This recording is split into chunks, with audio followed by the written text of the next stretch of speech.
Hello and welcome to the NFL DFS on the RotoRadar podcast. My name is Joshua Riemer, joined by none other than the man, the myth, the legend. To my right, Jared Block.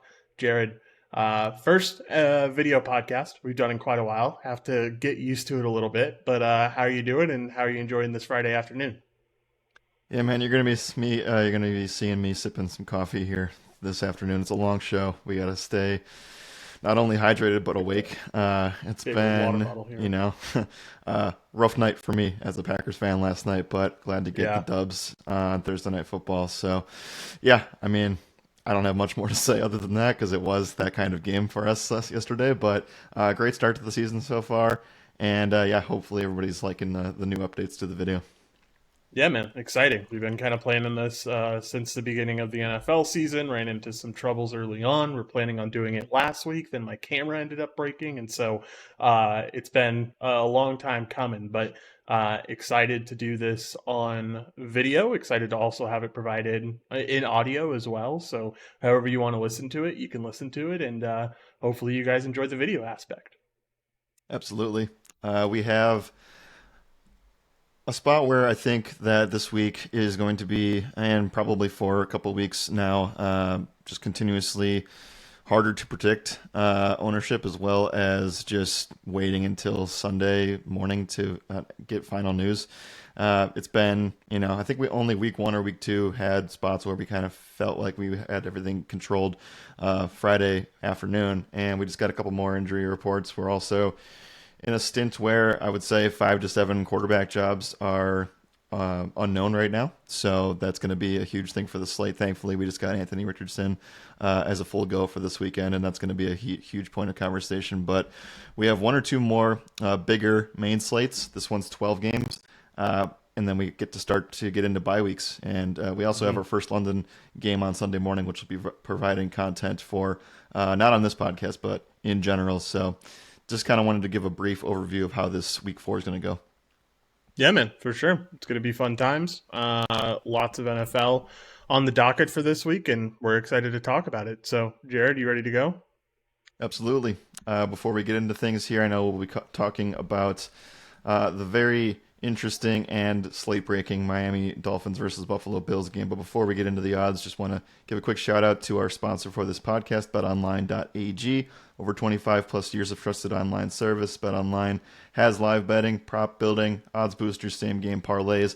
I was actually able to ladder David Montgomery's touchdowns last night. Worked out pretty well on There you my go. end, getting that third one in there late in the game. So you can do that on betonline.ag. Use code ROTO, ROTO, to get a 50% deposit match up to $1,000. Again, ROTO, ROTO, gives you a 50% deposit match up to $1,000. Thank you, BetOnline, for being our exclusive sports book for the 2023 season.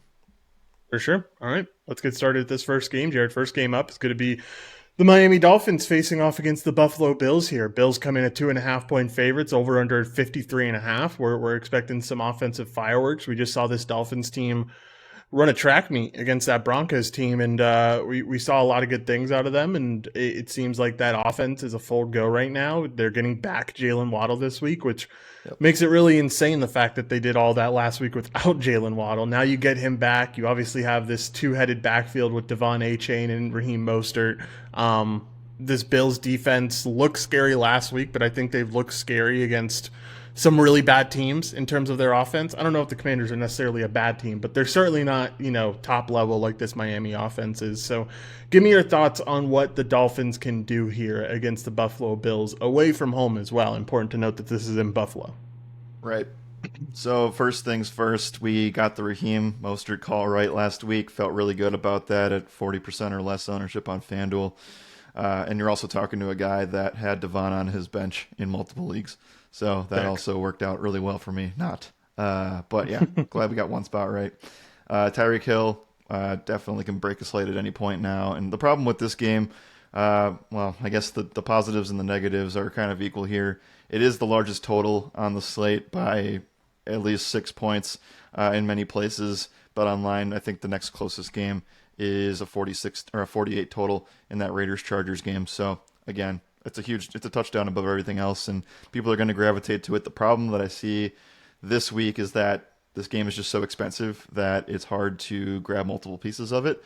Last week was so condensed around that Minnesota Chargers game because there were a lot of cheaper options to get you there, and I feel like there's going to be a problem trying to fit in things here. Obviously, it'll be the most hyped up game stack of the day in tournaments, and I don't blame that, but I'm just a little bit more hesitant to just say that these are all really, really strong cash game options. Obviously, they are, but at the same time, it's going to be hard to get to them. Like Tyreek Hill's at 9,600 on FanDuel.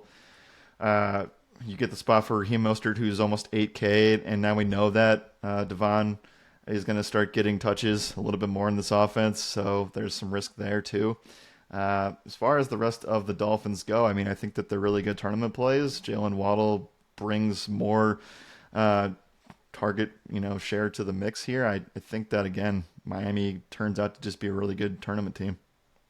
Yeah, man, I kind of agree, right? This team seems like it's going to be very tournament based. You have some really high price tags. The reason we liked Mostert so much last week was mainly because of his price tag. I mean, it was really Right. good for a lead back role. Now he's at 7,900 over on FanDuel, and that feels pretty unattainable. The wide receivers are priced up. QB wise, Allen and Tua are above 8K, so it's just going to be a hard game to get to, even with this high total.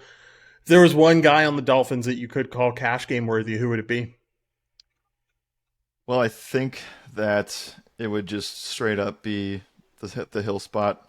I think that if you're going to leverage yourself and try to go that direction, there's no one on the Bills that's going to be able to take him. We already know that Jordan Poyer is going to be ruled out too, their safety. So I would still say that Hill's a fine cash game option. The problem with this is like he's just 1,000 plus too expensive compared to what I think will be the actual highest ownership plays for the wide receiver position. Again, I think he's just fine, but maybe it is Jalen Waddle at 7,400. I still kind of worry that he's going to get his games there. He's obviously the more boom or bust kind of guy. I don't know. I think if I were to reach anywhere, it would be with Tyreek, but it feels like a reach, Yeah, right? it does feel like a reach, especially with that price tag being so high. Let's talk about the other side. Let's talk about this Bills team. Also relatively high price, but at least a little bit cheaper compared to what you're getting from Miami. I'm not really interested in the running back room. I think the only thing you can be interested in is the passing game, but I have troubles getting behind Josh Allen, and it's not like either one of Diggs or Davis is cheap, and I think Davis is pretty shaky altogether in terms of his floor. So what do you like from this team overall in terms of DFS? Right. So it does help that this game's at home. I will give it that. I will also just say that the Bills will have to be pushed for the first time this season. They came in, kind of just didn't play up to their standards against the Jets, and then you get two super soft matchups against the Vegas Raiders and in the Commanders. I know the Commanders didn't put up a fight. I thought that their defense actually would. Surprisingly, they did not. And you get Allen now at the highest price tag on the slate at the quarterback position, and he hasn't cracked 25 fantasy points yet. Now, I think that this is the spot where he could certainly do it, but you're asking a lot, and you're putting a lot of risk where I think there's a clear set number of quarterbacks that can do just as well as Josh Allen's doing at very cheaper price tags. So I'm out there. Steph Diggs has one of the top target shares in the league at 31% through 3 weeks. He's the only guy that pretty much gets any targets on this offense. So I think that he's fine. I think that you're starting to get, I feel much better about Stephon Diggs and cash than I do any of the Dolphins players. So the problem is that I probably won't you don't have to get exposure here. I think that there are some guys that are equal wide receiver talents that are cheaper in better spots. It's not like Miami's defense has been bad this year either. So again, I think this tournament, this game, compared to last week, we wanted everything from Minnesota, LA because the defenses were bad. Now you get this interdivision matchup where I don't think the defenses are bad. So I could see this game going under. I could see time of possession playing a big thing here, and I could see the defense is actually causing some things. And I know that's not what anybody wants to hear on the highest over under of the season of the week here, but I could see this game being a 24-20 last possession wins kind of situation. Yeah, for sure. I can get behind that. Let's move over to the pick'em conversation, talk about prize picks and underdog. I don't know. We just kind of talked about how all the price tags are pretty high in DFS. It doesn't feel like there's much of a difference in terms of prize picks and where some of these guys have their lines at. Tyreek Hill being at 89 and a half receiving yards seems really high. Raheem at 70 and a half rushing and receiving yards feels a little bit out of touch. I think all these numbers are kind of high in my opinion. Right. And they're also accounting for the fact that both Hill and Waddle are getting not handcuffs necessarily, but they get other guys back that will take touches away from them. So I putting that all into the mix too. I mean, I'd be curious to see what our optimizer says here, and as the days go on through the weekend, I don't think you need to. Again, I don't think you need to go to this game, especially in a place where you're not betting against anybody but the books. But I do think that Tua over 18.8 fantasy points is somewhat in play here. Again, you're going to need the touchdowns to go your way. And he has been able to clear this in 2 out of the 3 games. One of them obviously being against New England where he didn't get there. But I think that he should be just fine to get 20 fantasy points or have a good shot at it. Other than that, I don't really feel like you need to stretch to get there. And then we can talk about the Bills. But anything else you want to talk about Miami-wise? Yeah, I know nothing else to talk about Miami wise. On this Bills side, you have a lot of stuff here in terms of some high numbers. You have Josh Allen at 309 passing and rushing. You have Stephon Diggs at 80 and a half receiving yards. I don't know. Everything feels really high in this game. It feels really inflated. You got to remember this is in division matchup here. So, like, technically, those lean towards more grinded out defensive games anyway. I wouldn't be shocked if that was the case come Sunday, and I don't know if I'm willing to take any numbers here. Yep, both defenses rank outside of the bottom 10 at every single position except for the Miami Dolphins against tight ends. I don't know how much I really want to put into that because I'm pretty sure Hunter Henry scored in that New England game, and it's still a low sample size of 3 games. So if you wanted to go Dalton Kincaid at low numbers, that's fine, but I wouldn't reach anywhere else. Yeah, for sure. I think I'd rather just stay away from it all. All right. Anything else in this game, Jared? If not, let's we can move on to the next one. Sorry for being bummers right out the gate here. I know that's this is like we spent like 40 I minutes know. on Minnesota and LA Yeah. last week, but I just think that it's not going to be the track meet that people think it will be. Yeah, I tend to agree with your take there. All right, let's move on to this next game. It's going to be the Steelers facing off against the Texans here. Currently, the Texans come in as 2.5 point underdogs at home. Over under set at 42. Let's talk about this Steelers team first. I mean, just a ton of bad press around Kenny Pickett and how this offense is ran to start off the year. Give me your thoughts on how this offense might look this week against a Texans team that was able to pretty effectively shut down Trevor Lawrence last week. Right. So we will certainly get to the Texans on the other side here, but in terms of what these Pittsburgh Steelers bring to the table, you get good matchups in the run game, but do you really feel comfortable rostering Najee Harris or Jalen Warren knowing the situations around them? No. So Kenny Pickett could have been, and still probably could be, an option at quarterback on DraftKings where he's 5,100. I think that the ownership could certainly take a rise, especially with the fact that Anthony Richardson, like we mentioned earlier in the pod, is probably going to start gaining and garnering a lot of ownership in cash.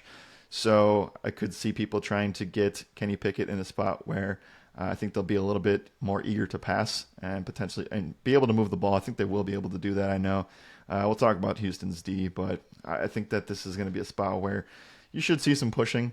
I don't know. I'm not really super enticed by a lot. I will say that the tight end position sucks this week. So going to a guy like Pat Freiermuth, and when doesn't it suck, I guess, is the main question. But Yeah. Pat Freiermuth on DraftKings is too cheap at 3,400. I think that he is a fine play and probably going to be one of the better plays at the position.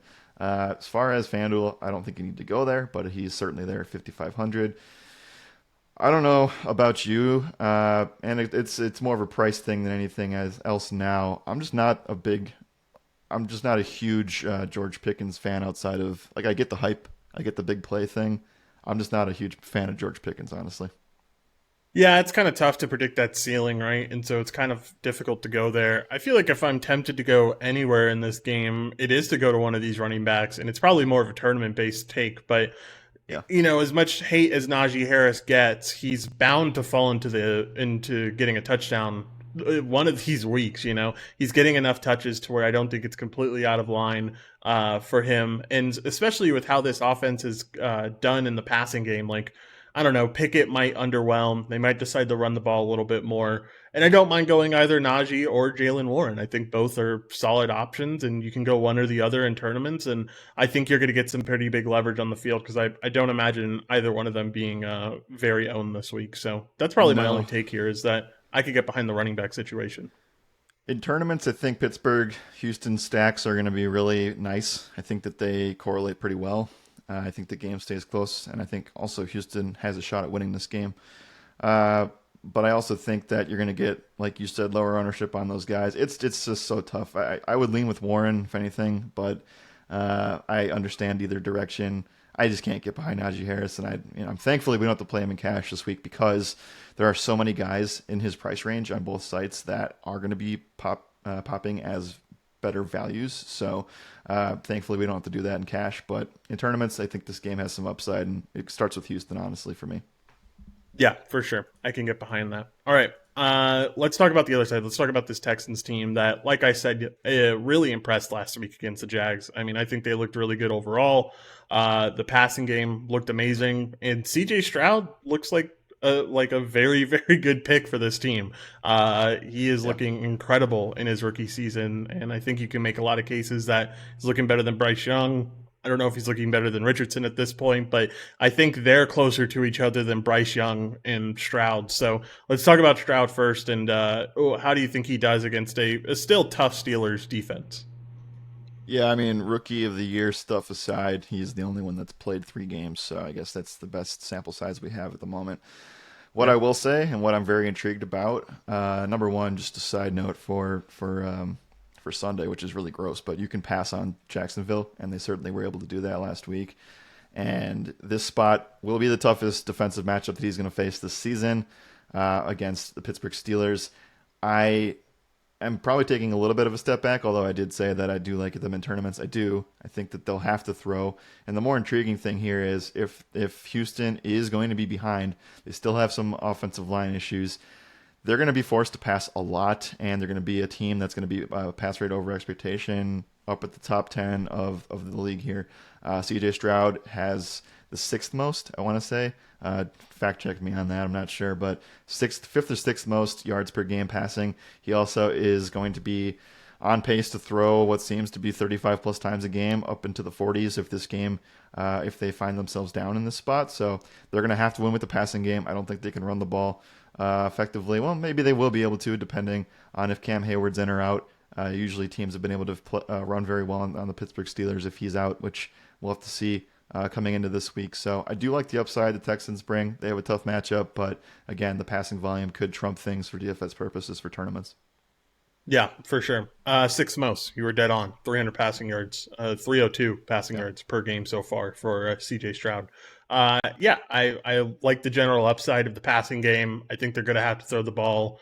I think there are going to be times where they're going to be down and they're going to have to toss it a little bit. Let's talk about these wide receivers a little bit because Tank Dell, we had that great call last week about Tank Yep. Dell and talking about how good of an option he was. Nico Collins kind of disappointed at the end of the day, but I think both are right back in play here. Yeah, I think that they're in play. Not as much on FanDuel. I was actually considering Tank Dell for cash on FanDuel last week to get to Tyreek Hill. Didn't end up doing that. Still, it was fine. Ended up working out for us. But on DraftKings, I do think that you'll find him in a spot where he is one of a few guys that you can talk about. We'll talk about Josh Palmer in the same general price range a little bit later in the show. But I think that Tank Dell could be a guy that has ownership deflated a little bit, even after 2 massive weeks. So certainly don't mind it there. I think that you can still pass on the Steelers. And if they're going to be throwing 40 plus times, like the 20 plus percent ownership or target share here for Tank Dell is definitely not out of the question. I think Nico Collins is going to be hit or miss with the Dell stuff. We still don't know if Stroud can support 2 weapons or not. So there will be Robert Woods weeks. There will be like Pharaoh Brown scored a touchdown last week. There will be things like that happening. Damian Pierce is going to get his too. So still don't know if Stroud can support more than one weapon, but I would think that Tank Dell has a shot, obviously, in large and small field tournaments this week. Yeah, I would agree. Last thing I wanted to talk about, the tight end position. Dalton Schultz finds himself at 4,600, Jared. I mean, dirt cheap price tag. Could you potentially get behind it? Maybe it's more of a tournament take than anything else. I mean, yeah, tournament. I would like Pat Freiermuth more.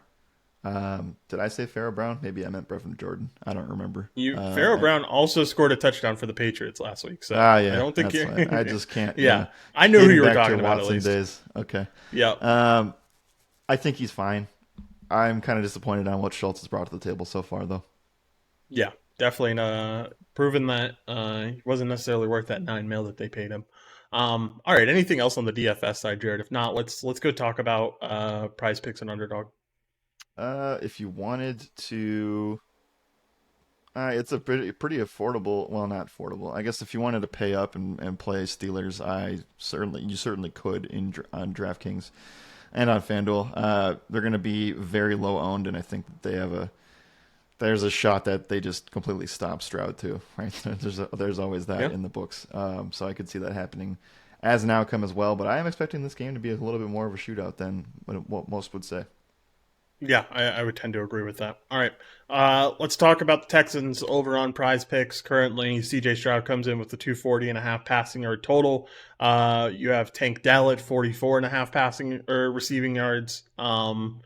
I could get behind either one of those numbers. I don't think they're bad numbers. I don't think they're top tier numbers, but I think Stroud's going to continue tossing the rock. And if that's the case, I think Dell is going to be one of his main wide receivers too. So I'm fine with taking overs in passing yards and receiving yards for Dell. Yeah, I certainly don't mind the stuff for Dell. It does feel a little bit low. Maybe they come back down to earth this week. I'm not sure. But what we do know is that the Texans are going to be underdogs, and the reason I like that the most is because if we get, and this is why I was really high, we played this last week, if CJ Stroud is getting a spot where he's an underdog and they're going to be behind, then he's going to pass the ball a lot. 33 passing attempts is too low. It was 35 last week. I know he didn't get there. He almost did. He got 31, but they were up by like 20 in the fourth quarter. So I think that Stroud has a really good shot to continue to pass the ball almost 40 times a game. So give me a 33.5 passing attempts. I like that number. Yeah, I could get behind it too. All right, let's move over to the other side. Let's talk about the Steelers a little bit here. What numbers do you like for the Steelers over on Underdog? I wish that I could just say Jalen Warren gets 12 touches, but I don't think we can. 33.5 rushing yards is really enticing. I don't know. Can we say that he gets that many touches? 12? Yeah. No, probably not. I think you're closer to like 8 or 10 than 12. Yeah, that's a bummer. I do think that I would like to try to play running back here, but I think I'll probably end up just siding with Freiermuth at 32.5 receiving yards. Yeah, I can get behind it. Opto really likes Jalen Warren. Always has. Oh, it liked Jalen Warren last week too, so this isn't necessarily shocking to see, but it typically likes his overs. So it likes the rushing and receiving yards over of 55.5 a lot. I don't know how much I trust it, but the Opto spits it out. There's got to be a reason for it. So look, I mean, definitely Travis Etienne in a game where they probably should not have run the ball, still finished with almost 100 yards rushing. So yeah. For sure. All right. Anything else in this game, Jared? If not, let's move on to the next one and talk about some revenge narratives. Nope, that's it. I think that you can play this one very skinny in terms of tournaments if you want to do that. For sure. All right, let's move on into the next game. It's going to be the Saints facing off against the Tampa Bay Buccaneers. Saints are currently 3-point favorites at home, even without their starting QB and Derek Carr. Over/under is at 39.5. Like I mentioned, Carr going to be out for this game with that shoulder injury that he had last week. Instead, taking his place is Jameis Winston, the former Buck. Get the face off against his old team that kind of ditched him at the end of the day. I think there's all types of narrative stuff here that you could talk about, but what do you like from Jameis Winston this week, and do you think he has a chance to put up some good numbers at his current pretty cheap price tags? 30-30 season. Jameis Winston, 30 Yes, sir. touchdowns, 30 interceptions for the Bucks. This starts narrative week. We have a lot of narratives of guys returning to face their former teams. This is going to be one of them. And you're going to get price tags for Jameis that are kind of baked in, but not necessarily baked in for what the situation presents. I think that they'll use Jameis as a chucker. I think that they'll try to run the same offense where they're very. I think they're very balanced at this point. They do get Alvin Kamara back this week. I don't think Yep. many people are talking about that. I'm not going to play Alvin Kamara. I think that we still have to find out some things about this, but we know that you can't run on Tampa. That's a thing that we've known. I know that the Eagles just did it, but that's a completely different situation. So I am not playing running backs from Tampa Bay, from New Orleans here, but I do think that if Jameis is in there, I know it's probably a little bit of a downgrade from the Derek Carr stuff, but I think that Olave and Thomas are completely fine. Rashid Shaheed for tournaments, like those guys can be successful. The Tampa Bay secondary is still one of the weaker parts of their defense, so I don't mind the Saints stuff. I think that the receivers themselves are not cash game viable, and Jameis, if this was a week where some quarterbacks it's going to keep going back to Richardson. So if we didn't have Richardson, maybe I would consider Jameis Winston, but I'm just not going to try to take that risk. I think there's a little bit too much turnover upside there. Yeah, for sure. I like the spot specifically for Olave as a guy who's more of a deep route type of wide receiver anyway, and that's kind Mm. of what Jameis is. And Jameis is as well. Like you kind of said, he's a slinger. So I really like Olave in this spot. I think Thomas is fine. I think Rashid is great for tournaments, and I think you can even throw some Jameis Winston interest in for tournaments as well, especially at your price tags that you're getting, like 6,500 on FanDuel. You get him at 5,200 over on DraftKings, or 5,300 over on DraftKings. That's some really cheap price tags, man, for a guy that you know can go out there and might give up 3 interceptions, but also might get 3 touchdowns with those 3 interceptions. At the end of the day, you might want him throwing picks because you want him to be in a situation where this team is down and he kind of has to air it out. Yeah. And I think there's definitely a chance for that. Yeah, there certainly is. I want to just add in here that we're going to, wherever we can this season, try to find big body wide receivers to take on the man coverage stuff that Tampa rolls out. We saw a perfect example of this on Monday Night Football against the Bucks against A.J. Brown. I know that he didn't get the touchdown again, but he had a massive, massive day, and they just attacked man coverage with big body wide receivers. They have nobody on the secondary for Tampa that's going to be able to make that kind of play game in and game out. Sure, they'll stop them sometimes, but I don't think that they'll be able to stop them all game. The guy that technically is the bigger wide receiver is Michael Thomas. He's 6'3", Chris Olave is 6 foot. So I could see Thomas being a guy that takes advantage of man coverage. But again, you're kind of throwing in new variables with Jameis here that I'm not certain is going to necessarily pay off. But Thomas would be my guy if I was going to go anywhere. Yeah, I like the take. I like the take a lot. Can we talk about this backfield for a little bit? How much do you trust in Alvin Kamara back here, coming back for the first week? 0 this week. I don't think that he is going to be in football shape, and he gets one of the worst matchups. I know Tampa against the run has not necessarily been a thing. They've talked about it on the broadcast.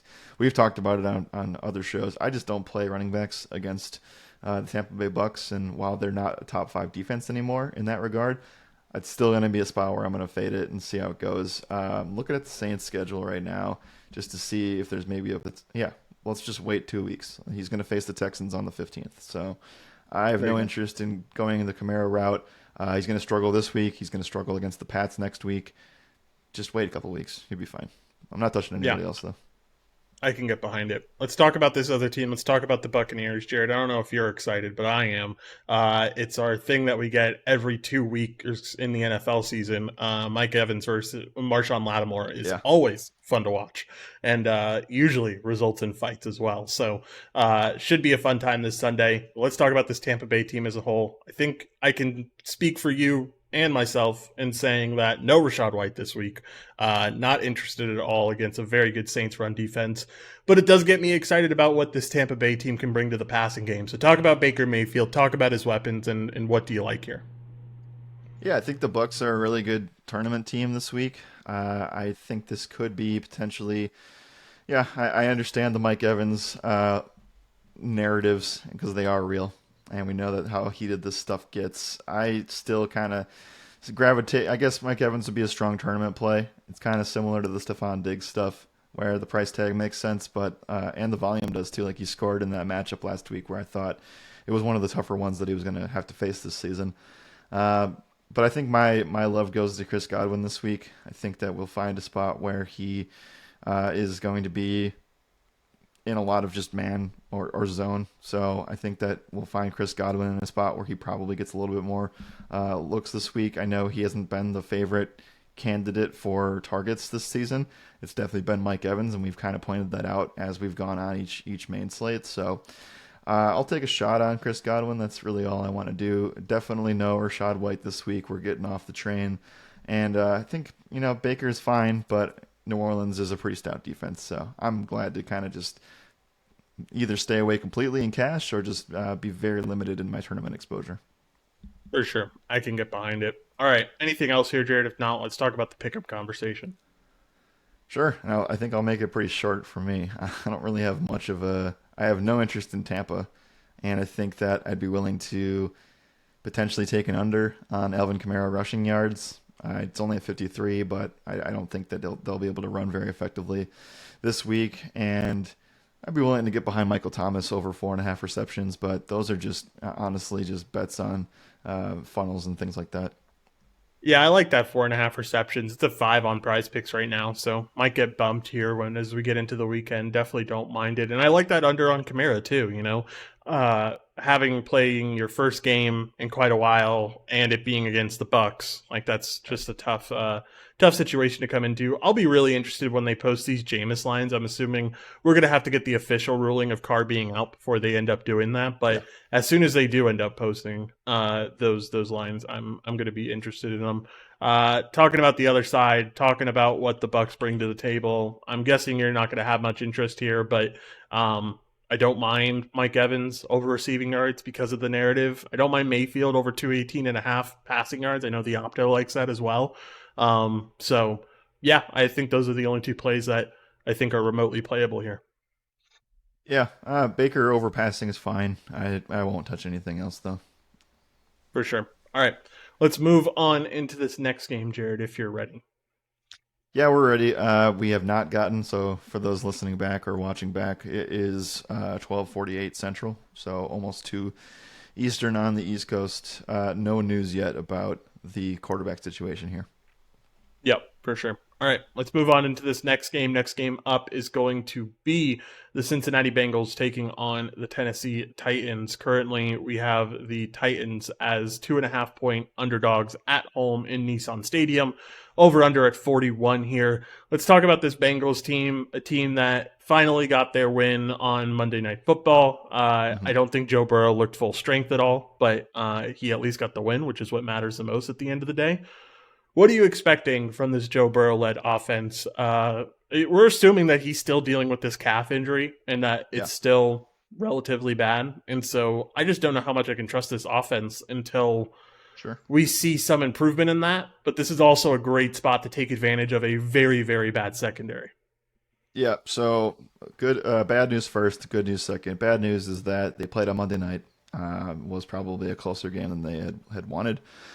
And I guess that's really all. I mean, and the stuff that Joe Burrow, obviously, I don't think so. I haven't seen anything about him being in question whatsoever. So I think that he's kind of just shut that down. He's probably going to have to play with this calf thing for a good couple months. But the good news, this is, I think, Joe Burrow and the Bengals explosion week. I think that there's a spot where every single time on a week on a main slate podcast, you and I talk about sneaky teams that are in great spots for passing against Tennessee, and you get this spot where the Bengals have not shown whatsoever at like anything outside of I do think that T. Higgins getting 2 touchdowns last week versus Jamar Chase going over 100 this past week on Monday night, that shows the underlying stuff that I wanted to see.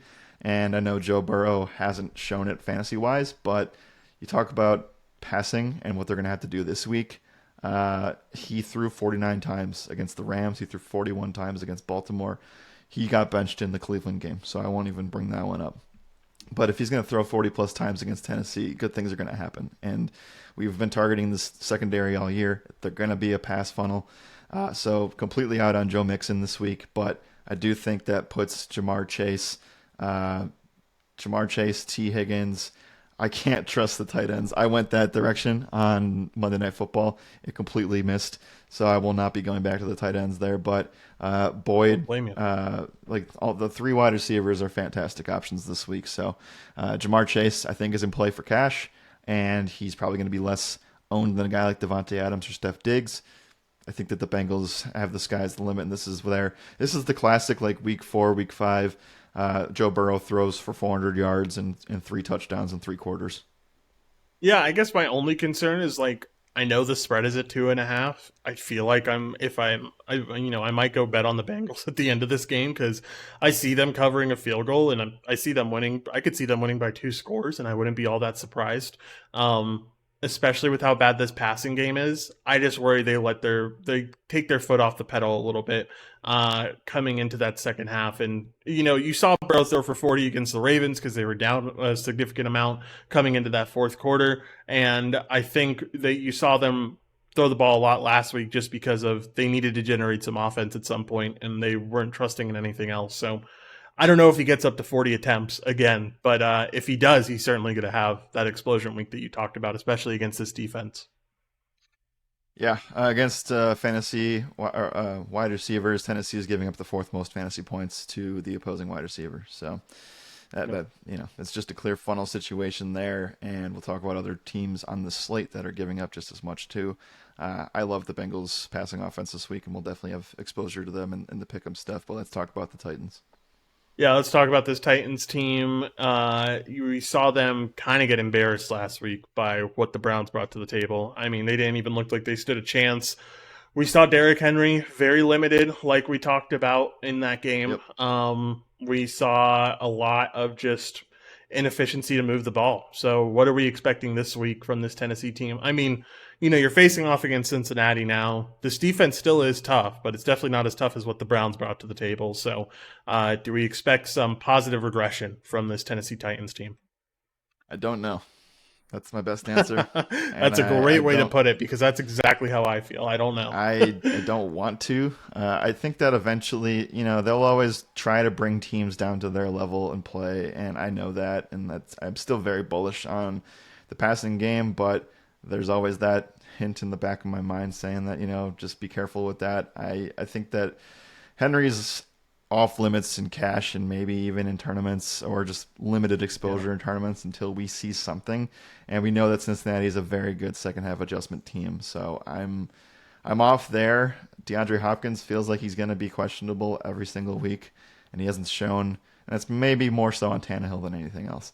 But he hasn't shown really much at all. Treylon Burks, also questionable. He has sat out both Wednesday and Thursday. Or he was limited Wednesday. He sat Thursday. Not great for that. Even if Treylon Burks missed, I don't know how excited I'd be about Hopkins, even though at the cheap price tags. I just don't think that Tannehill is able to really do much in this matchup, and he's looked really bad. In 2 out of the 3 games, you can say that he was okay in the Chargers game. But the only thing that I really want to point out here is like the only hole that the Bengals defense has is against tight ends. So if we got the news that one of the wide receivers misses, Chig is at least in play. I know the targets haven't really been there, but he'll be in play if one of those guys miss. Completely agree on the Chig front. Was just about to mention Okonkwo and just talk about how much like that. I did like. Oh. Yeah, Treylon Burks just got ruled out.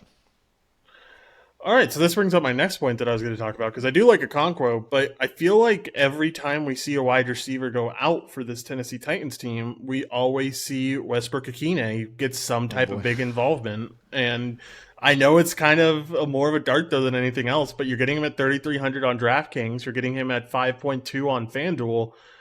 I'm willing to take the risk, man. I think I truly am, because if Hopkins is coming into this one hurt, if we're expecting them to be down, which I think I'm expecting them to be down, they've got to throw the ball, and it's got to be to someone. And so I think Westbrook Akine could be that guy. And we're already seeing with Burks and Hopkins in the offense that he's still getting some pretty consistent work over the past 2 games. So I like this Westbrook Akine spot. I think I can get behind it, especially if you need a really cheap guy on FanDuel and DraftKings. I don't think you need it on FanDuel. DraftKings, he certainly opens the door for conversation. You're going to try to find. There wasn't value coming into this podcast until kind of like right now and starting to roll out. Everybody was going to be on Josh Palmer. I still think a lot of people will go there, myself included, unless things change, which we'll find out soon. But certainly, I do like Okonkwo more. I think that Westbrook Akine is okay. Hopkins, that's the question that I want to ask is like, do we just hope that he's okay and gets 10 targets with no Treylon Burks? Because he's coming in and you have to just scroll down so far to get to his name. I'm still doing it because I don't even know where he is. But I would assume he's Hopkins, like in the he's at like 68, 63, somewhere around that's there. too high. I don't like that as much if he's up there. Yeah. On FanDuel 63. On FanDuel, he's at 63. Well, that's just ridiculous. But On DraftKings, I'll tell you in just a second. he's 58. On draft, it's a little bit more reasonable. I mean, it's still kind of up there in my opinion, but a little bit more reasonable. Yeah, I mean, I'm sighing because I don't want to, but I feel like you have to try to now. I know Burks isn't like taking away a 10 target kind of guy, but I do see that Tennessee's going to be down. I don't think that they can run the ball effectively. They're just going to have to throw. So I think that somebody's going to be able to take things, and maybe it is Chikakonkwo at like 3,100 on DK. Yeah, for sure. I can get behind the Chig stuff. Very cheap tight end. Should get some more work in the passing game. I really like that, if anything, for this stuff. All right. Anything else here, Jared, on the DFS side? If not, let's talk about Prize Picks and Underdog. Makes a really fun passing stacks on both sides. Like taking Henry out. We're not going to play Joe Mixon, but taking Henry out of it, you get to be a little bit more creative now. Yeah, for sure. Definitely. All right, let's talk about this Bengals team. You said you wanted some pick'em stuff here. We got Jamar Chase at 82.5 receiving yards, Joe Burrow at 266.5 passing yards. You said you like him over 40 pass attempts. They have him up here at 36.5. So what do you like here specifically? Yep. Love over passing attempts. Love over 1.5 passing touchdowns. I think that's probably the best one. I'll stay behind on the passing yards. I do think he has 300 plus upside. Don't get me wrong, but I'd rather just rely on the touchdowns here. Jamar Chase over 81.5 receiving yards. I think that these wide receivers just have an absolute. They just will ball out this weekend. And by the way, we do know already that Irv Smith's out for the Bengals. Yes, so we do. Again, I'm not going to go to the Mitchell Wilcox or Drew Sample spots. I think that is a bump to Tyler Boyd and just these wide receivers in general. So I could get behind overs for any of the wide receivers. But mainly, I think I'm going to just trust in the Chase receiving yard stuff. He looked really good on Monday. Yeah, for sure. I could certainly get behind that. All right. Anything else here, Jared? If not, let's move on into the next game. No. I'm actually kind of surprised. Can we trust Okonkwo getting over 30 receiving yards? I don't know. Man. I think I'm not willing to interested. I'm not willing to take the risk on a pick'em side of things. I think the risk is better taken on FanDuel and DraftKings, where his cheap price tag helps build out your the rest of your build and get all the players that you want. Wanted to see what BetOnline had Joe Burrow's prop at in terms of his passing yards, because I'd be totally willing to ladder those and get up to some high odds potentially, because the sky is the limit, especially against this Tennessee defense. All right, I think that is it. Anything else? If not, let's move on to the next game. I was just gonna see really quickly what the touchdowns looked like for him in this game. Let me see if I can just do this really quickly while we're talking about it. Joe Burrow.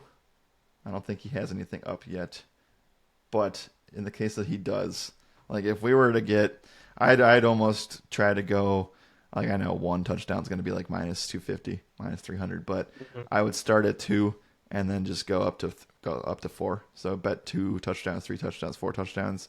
I think that they have a really, this is one of their better like bounce back type of situations, even on a short week. And I know they're not at home, but it is not a far travel for them whatsoever. No, not a bad travel at all. All right, let's. I don't think they have some of the games up. I think they're waiting to put some of these Makes games sense. up. Let's see.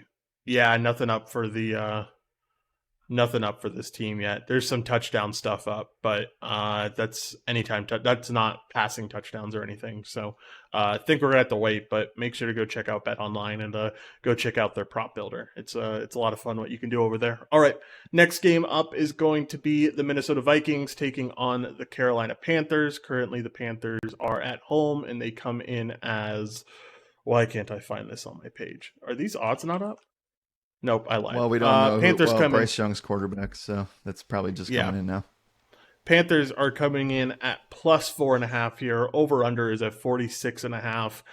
This looks like a fun game, man. I'm kind of excited to talk about this one, especially from the Viking side, where you're in like dire must. I mean, last week was must win territory. This is like super must win territory. It Yeah. feels like if you drop a fourth game and go 0-4, things are going to get really ugly really quick for everyone here. We do know that Cam Akers is expected to be involved in the offense this week. Going to take away some of those Madison touches, though. You nailed it head on with the Madison call last week. He balled out pretty well and got a lot of work. Just didn't fall into the end zone at the end of the day, so a little bit disappointing there. But still, lots of touches for him that are now sadly going to be taken away a little bit. What do you think about this Vikings offense? And let's start on the run game and see if either one of these guys are potentially viable in tournaments. Yeah, I think that. So if the Vikings drop this one, they you'll start to see some real huge shifts in things, including. I mean, I don't think Kirk is going to be a Viking after this year anyway, and it seems like the Jets have already kind of figured out what they want to do. But you got a lot of quarterbacks now that are starting to get. Like I said at the beginning of the show, 5 to 7 quarterbacks are up in the air already. You could see Vikings making some crazy moves here, but as of right now, I do think that they win this game. It's going to be a Vikings type of fashion because I don't think it's guaranteed whatsoever. Uh, I think that Madison lost his job, and I don't think that we can necessarily bet on this right now. But if you wanted to take the early stab at it, I think Cam Akers in tournaments is one of the dark horse plays, and maybe people say, you're going to kick yourself by not doing it. You can't do it in cash, but if you want to get ahead of the field on it and play Cam Akers, I think that Madison had his last chance last week, and he just couldn't get there. Like I know that it still worked out from a price perspective. You definitely liked what you got from him last week in terms of fantasy production. He caught a lot of balls. He was able to get 93 yards, almost getting 100 against the Chargers, but he still just had barely over 4 yards a carry. I think Cam Akers will start to come in and take some meaningful touches away, and I think that he's probably the strongest bet that I'd have in this running back group right now. Yeah, I certainly don't mind it. In terms of the passing game, I think that, man, I mean, I know we had a good week from Justin Jefferson last week. He certainly can't complain about 150 yards and a touchdown, but to pay 9.5K for a guy that's gonna, he has the ceiling for 40, don't get me wrong, but like it feels like he keeps ending up at like this 20 range. I don't know. How do you feel about the Justin Jefferson spot in terms of a pay up option? Just as scared as I see the Tyreek Hill stuff, I feel like better about Hill, Yeah, honestly. But at really? the same time, yeah, kind of. Uh, Last week we definitely planted the flag on Jefferson, and we saw that he's had 150 plus yards in 2 straight games. Hadn't gotten the touchdown. The touchdown was going to get there, and it did, thankfully. But now I'm just not so sure. I think he's fine again, but like, are you really, really happy if he has? I guess you probably are on FanDuel, but 10 for 120, no touchdowns. Are you happy? Oh, not at all. Not on FanDuel. Like this is a different Right. conversation on DK for sure because of it being PPR, but on FanDuel where it's half a point, nah, you can't. If he doesn't fall into the end zone, it's not a good play. That's what it comes I down to. just so the Vikings do have a 6.2% pass rate over expectation. That's second in the NFL. It's pretty close to the Chiefs. So I understand from that aspect of things. I do think they brought in Cam Akers to be a little bit of an offset to that, and it could start this week. I think they'll be able to run the ball effectively. I still feel like this is going to be a Minnesota game, like I said, which means it'll come down to the last play of the game. Yeah. Uh, I struggle with knowing what to do with the Jefferson stuff.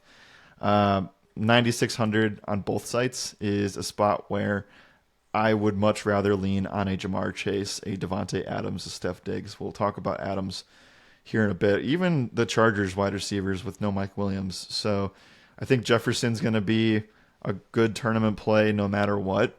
And we're going to say that a lot, and that shouldn't be something you come to us with advice for. You know that already if you're listening. He's going to be in play every week. But I just don't think it's a spot where I'm willing to bank on it in cash. I'm looking to see where the Panthers rank in terms of allowing fantasy points to opposing wide receivers, and they allow the fourth least at the moment. How does that make you feel? Mhm. Not very good. Not very good at all, especially knowing how much this team relies on the pass and everything. I was very heavy on Addison last week. It didn't necessarily work out. I'm off the train this week. I have no interest. Not no interest. I mean, Jefferson's always, like you said, Jefferson's always going to be in play. It's, in cash, like, is he going to pay off this huge price tag that he has? And in this environment, I'm not confident in that. So I don't know. It's a scary spot for sure in terms of Jefferson and in terms of this passing game in general. I mean, this Carolina defense is not bad. Like I think a lot of people have this in their mind that they're a bad defense, but they have a lot of talented pieces. They have a very good defensive line altogether with Burns and Derek Brown and all those guys. And so it's not a spot where I necessarily love this Vikings team. So I do think that you can look. The defense is solid, like you said, but they have definitely been a run funnel. They allow the third most fantasy points to opposing running backs. Now, again, it's a 3 game sample size, and they just let Kenneth Walker destroy them last week. So you got to put that into perspective there. But maybe again, that's where you get some Cam Akers love. I don't think this is necessarily a Minnesota week. Is it a get right spot? Sure, but I don't think that there's one. I don't think there's value on the team necessarily outside of the Akers stuff. And number two, tournaments, they're fine, but I wouldn't like gravitate towards this game necessarily. Yeah, for sure. All right, let's talk about the other side. Let's talk about the Carolina Panthers as they take on this Vikings team that, I mean, last week looked awful on defense, and it has looked pretty awful almost every week on defense. Bryce Young, like you mentioned at the beginning of this breakdown, is going to be back at the helm for this team. I kind of wish it was Andy Dalton, man. I mean, he looked really good last week. Everything looked really good. He made some really smart decisions. I know that Seattle team was missing a lot of their secondary, but still, it was a pretty good week for Andy Dalton. Still, Young coming off of this injury.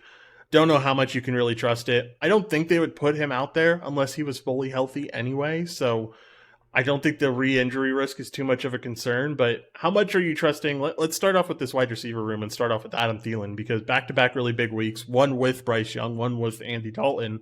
Hmm. What are you thinking he can do this week against a Vikings team that we just saw Herbert throw all over them last Yep. Sunday? Yep.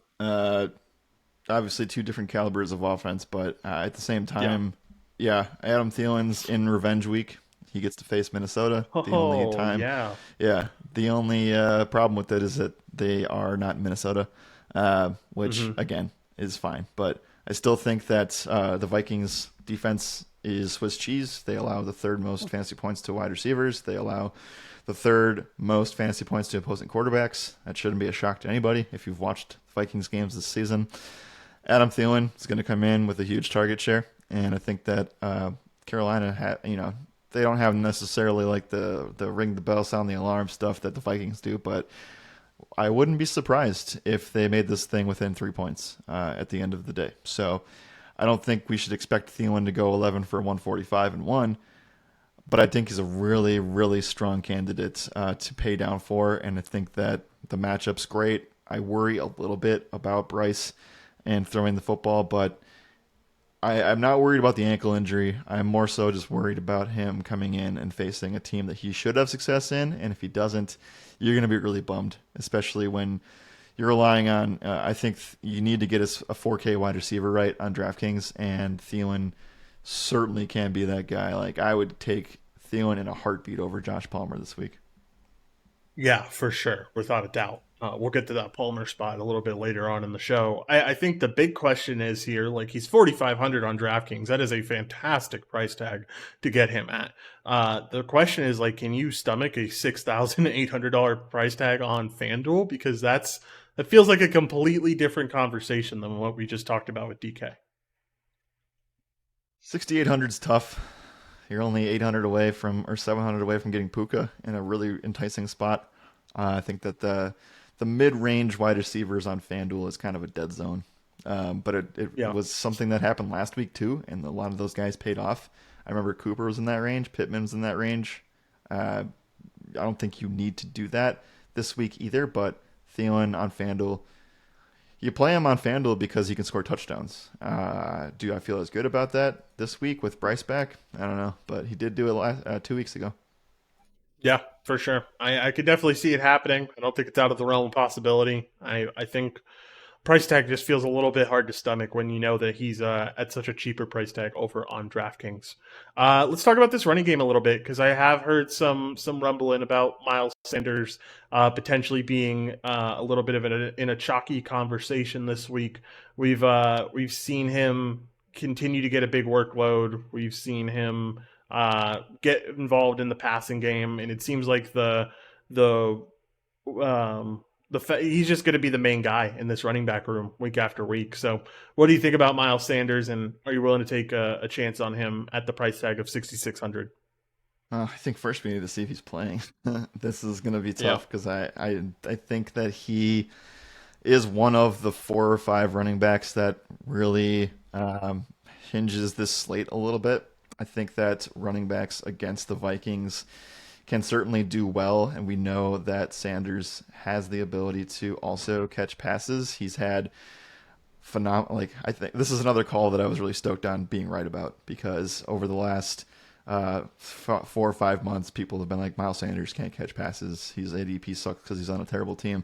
The dude has come out and actually been a pass catching machine. I know it doesn't necessarily equate to much offensively, but in fantasy, that's everything for this kind of play. So I know that the rushing attempts can be shaky too, depending on game script, but I love what I'm seeing from Sanders so far. And if he's going to get 5-6 targets out of the backfield from a Bryce Young rookie quarterback scenario for the dump-off security, I think that he's not.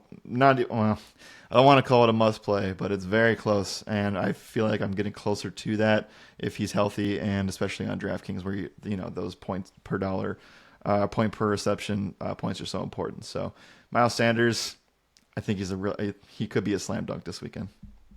Yeah, Frank Reich recently said that he's optimistic that Sanders will be able to face Minnesota. So at least you have that little tidbit. Trust there. Frank Reich? Because I don't know. No, I certainly don't. All right, let's move on to the pick'em side of things. Talk about prize picks and underdogs. Let's start off with this Panthers team here. Not much up. You do have some Adam Thielen numbers. You do have Bryce Young, but we are waiting on some confirmation on what's going to happen with Miles Sanders. So until we get that, you're not going to see many numbers here. But what do you think about Adam Thielen? 52.5 receiving yards, 4.5 receptions. It feels a little bit trappy, to be honest with you, with how low it is. Yeah. But I know this is kind of where they have to place him. Still feels very trappy at that low of a number of 4.5. I feel like that's what I'm leaning on the most. I really like it. I don't have it on Underdog. I have 51.5 receiving yards. I think both of those are fine. It's a great matchup. I think we're hesitant about it because Bryce Young is starting. But at the same time, if Bryce Young can't do it, then I would have serious doubts about his season and about his NFL career if he can't beat this Vikings team this week. For sure. Yeah. Or not beat them, but do well is what I meant. Yeah, I understood what you meant for sure. All right, let's talk about the other side. Let's talk about this Vikings team. 1 second. I want to talk just Miles Sanders. 11.95 fantasy points on Underdog. That is a half PPR site. 18.5 receiving yards, 3 receptions. I love the Miles Sanders stuff if he's in. Yeah, they don't have it up yet on PrizePicks, so definitely take it over there if you like it, because once he gets ruled in, it could get bumped up a little bit. Okay, Viking side of things. I don't think there's really much that interests me here. I think Addison at 41.5 receiving yards would be something that I would take at least half a look at, but I don't know. What do you like here, if anything? I don't really like much. I like to be blunt. I this actually could be the Alexander Madison gets his job taken from him week, so I could take some unders there. I just don't believe in him being able to rush effectively. He's gonna get there because he gets the dump off stuff, but that could start going to Cam as well. I just am not. I'm not too thrilled about it. The one thing that I think can be consistent, and you don't have to rely on many skill position players for this, but Kirk Cousins over 19 fantasy points continues to smash. I'd be willing to go back to the well on that, but that's kind of all I'm interested in because they just have to Yeah, pass. yeah, they certainly do have to pass with how this offense is set up. All right. Anything else here, Jared, in this game? If not, let's move on to the next one. Nope. Let's go ahead and move on. I like this game. That's really weird to say, but I like this game more than I like Miami Buffalo Mm, yeah, I think I can get from a behind fantasy that. perspective. Obviously, I won't From watch a it. from a price tag perspective, Yeah. totally. Like I think you just get a lot cheaper guys at better ranges here at the end of the day, This and is that's what much more makes of a it. cash game is what I'm trying to say. Yeah, definitely is much more of a cash game. All right, let's move on to this next game. Next game up is going to be the Denver Broncos facing off against the Chicago Bears, the two what feels like laughing stocks of the league right now, facing off against each other. Broncos coming off of that just horrid loss to the Dolphins, and Bears coming off of a pretty embarrassing loss to the Chiefs. Now they face off against each other in Chicago in Soldier Field. Broncos are 3-point favorites still, though. Over under of 46.5. Isn't it kind of, just to talk about a sports betting side of things instead of a DFS side of things, isn't it kind of crazy that the public, and because a lot of the bets are on the Broncos right now, a lot of people think they cover this.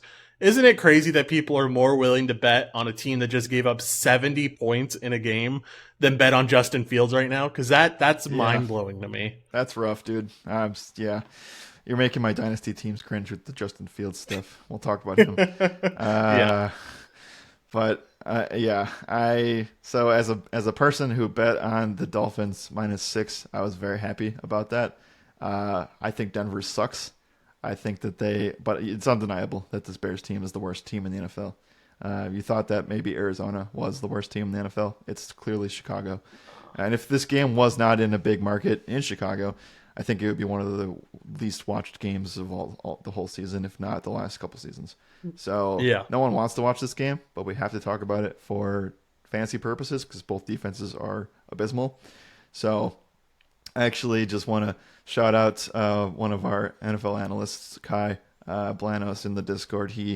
One of his fantasy studs this week, Josh, is going to be Russell Wilson because Russell Wilson is in a spot where he is in a spot that I think the Broncos can win a game in, and I also think that the passing numbers look really strong over the last 2 weeks. I don't hate it. I'll say that. It's very disgusting, but I think that you Yeah. might have a spot where you could find a guy in this game being in $1 million lineup. Yeah, I tend to agree. I think it certainly could be Russell Wilson. There's definitely some upside here. We've seen back-to-back 300-yard passing performances, and now you get. I mean, we saw the Bears just get dismantled in terms of. Of course, it was Mahomes, and Mahomes is a lot different than what Yep. Russell Wilson has at the end of the day. But still, there's just a lot of upside here, and I can get behind the Wilson spot. I really like the receivers. I like going to Cortland Sutton. We saw Russell Wilson have some really positive things to say about Marvin Mims this week. I think I'm willing to go to this receiving room and feel pretty good about it. I especially like Mims. It's such a cheap price tag. Like it's crazy that we're getting him for 5,400 when he just had back to back weeks with 15 or more FanDuel points. So I know it's a lot of deep shots and I know it's a lot of kind of high variance plays that you might not get every week, but this certainly feels like a week you could get it against this Bears team. Yeah. So a couple things on that front. Chicago, they're not going to profile super well because they have just been so gashed on the ground. They're a middle of the road team against wide receivers, but I certainly think that they could get taken advantage of in this game. Cortland Sutton, 24% target share through 3 weeks is really strong, and he's catching a lot. He's converting a lot of those too. Like 72% completion percentage from Russ to Sutton is very intriguing. I just wish that they had Marvin Mims actually running more routes than guys like Brandon Johnson, uh, right, Yeah. or Little Joan Humphrey. They don't know what they're doing with the tight end position either, so it's kind of all over the place. I don't mind the Mims taking tournaments or a second stack option. We don't really know what Judy's going to be this season either. Really, I know that he's starting to find a rhythm again, but I think it's just Sutton or a bust for me on the passing game side. But I'm really, really interested in talking about what I think is probably the top running back value of the week in Javonte Williams. Yeah, and I think this is going to be a pretty popular industry take. We're not going to be the only people on this, but Javonte Williams, 5,800. Just last week wasn't in a spot where he could run the ball at all. And, Yep. he's kind of been progressing back from this injury as well. So we expected this to be a slow burn here to get started. But he looks really good on some of the runs he had last week. I think against this Bears team, the running game, the run defense for this Bears team is probably the worst part of it all. I mean, it just looks Yep. it looks hmm atrocious, and we saw Raheem and A-Chain take advantage of that last week, and we saw Pacheco take advantage of that last week, and I think Javonte could do the exact same thing. Both of the defenses in this game are giving up the most fantasy points to running backs in the Broncos and the second most in Chicago. So they get to face off against each other as giving up the most fantasy points. Obviously, the numbers against the Broncos are going to look way, way, way worse. We'll talk about the other side with this in a second. But Chicago is still giving up the most, and I think that this is a spot where you're betting more on this. You're betting on price first of all, and you're getting a spot where Javonte as a favorite. I know they're not at home, but he's a favorite coming in here, and I think they're going to be able to control the clock in this spot.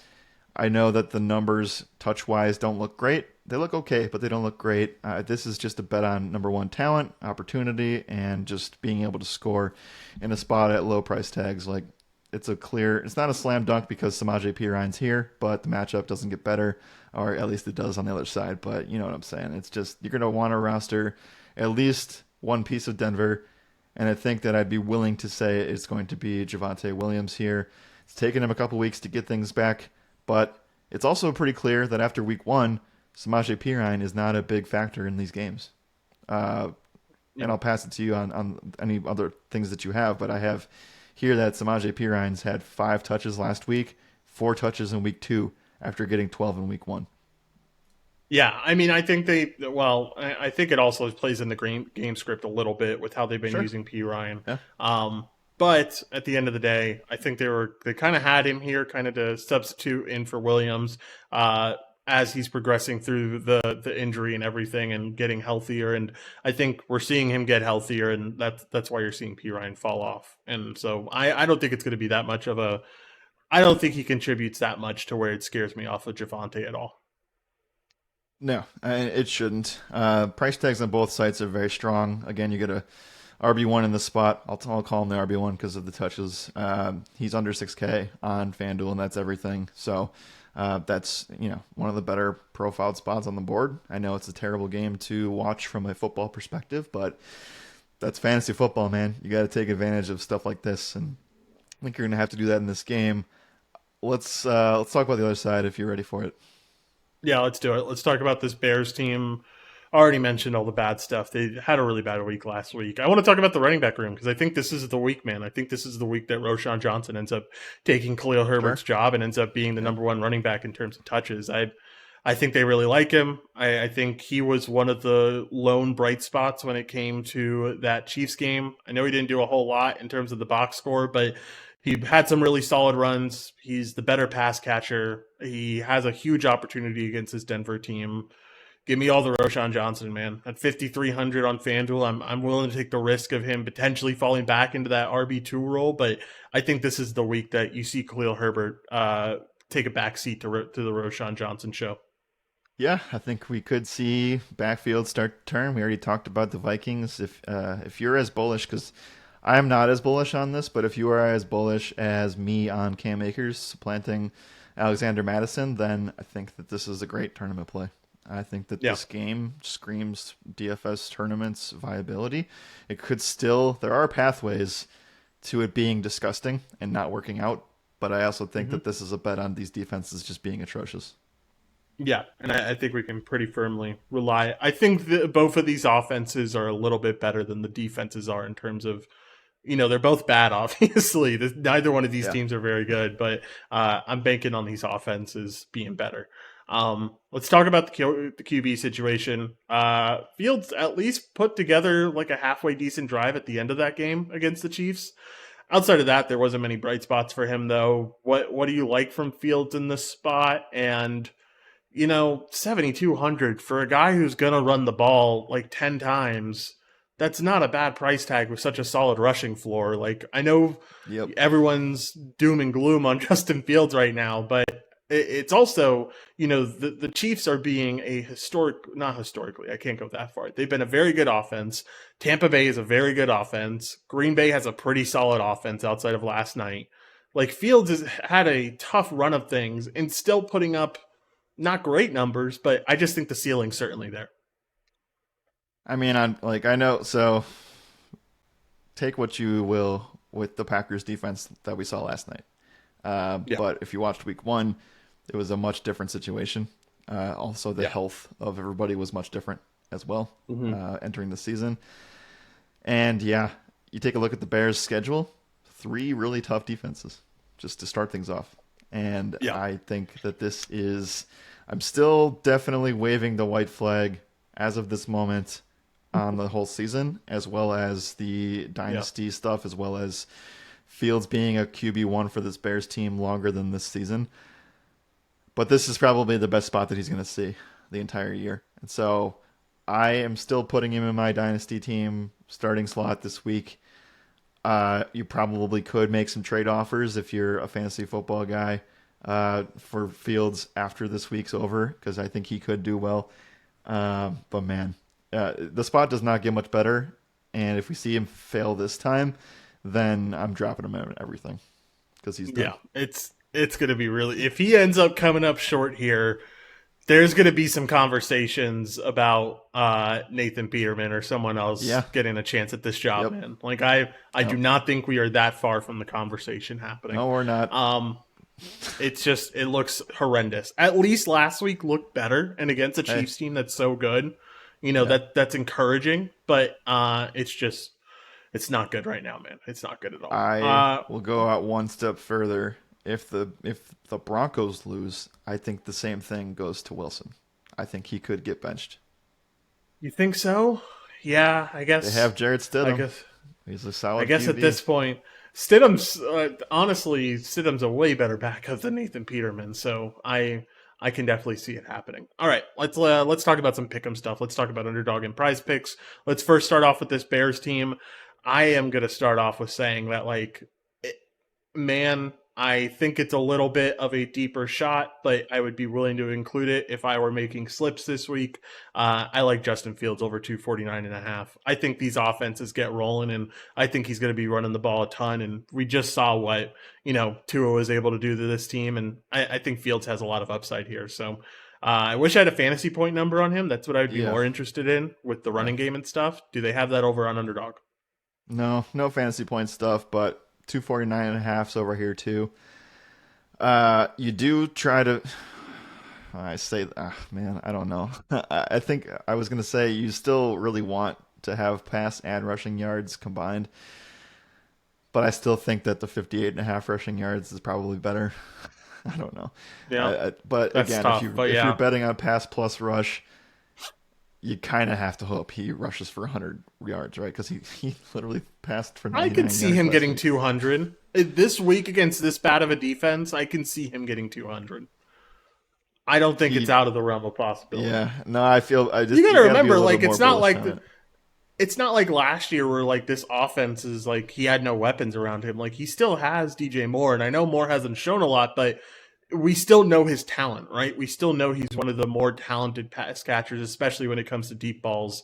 He's probably like a top 15 guy in the NFL. So like, I don't think that I'm not willing to right the ship on Justin Fields having a bad passing game here. I think there is a chance for 200 yards.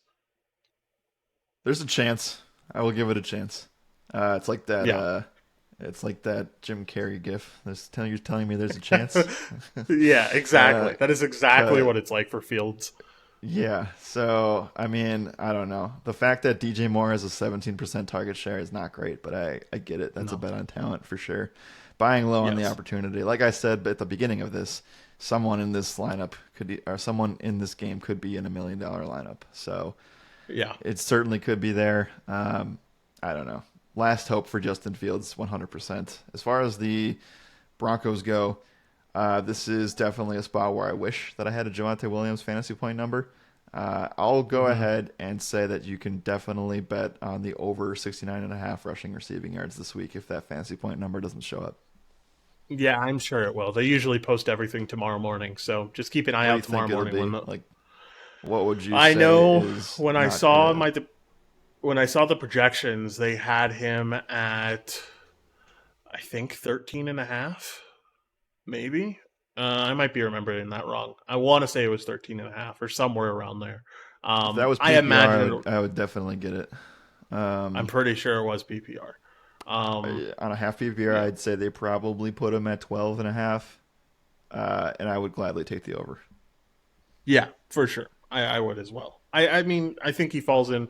At the end of the day, it's a bet on him falling in, getting a touchdown, and Yeah. I think he does that this week. So, um, I think that's. I mean, so Wilson passing yards, like we just talked about, he had back-to-back 300-yard weeks.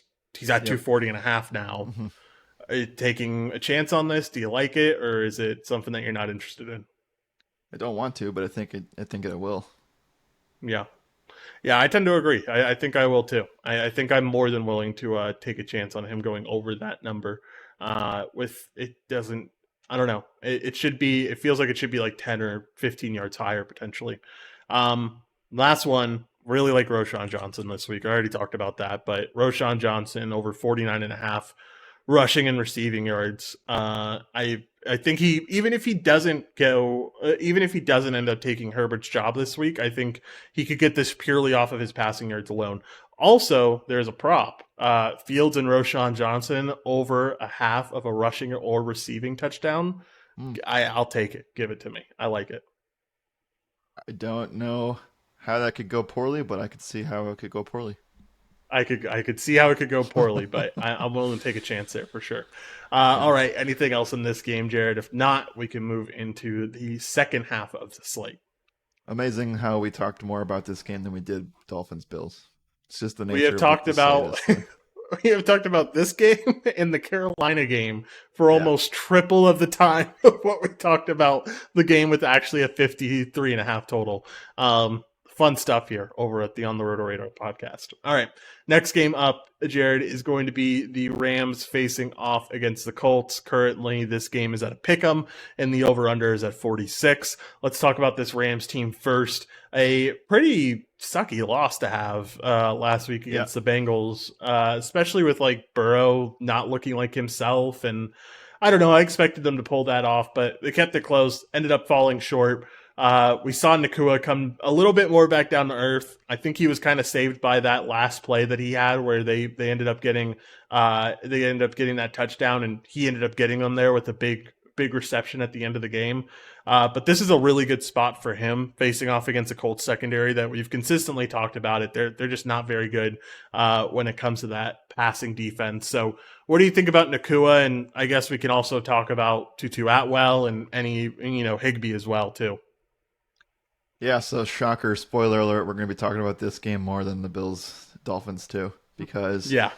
there's just bad defense, at least on one side, and a respectable offense with value on the Rams still. And we're talking about the Rams again because they played on Monday night. The stuff already came out for the main slate pricing.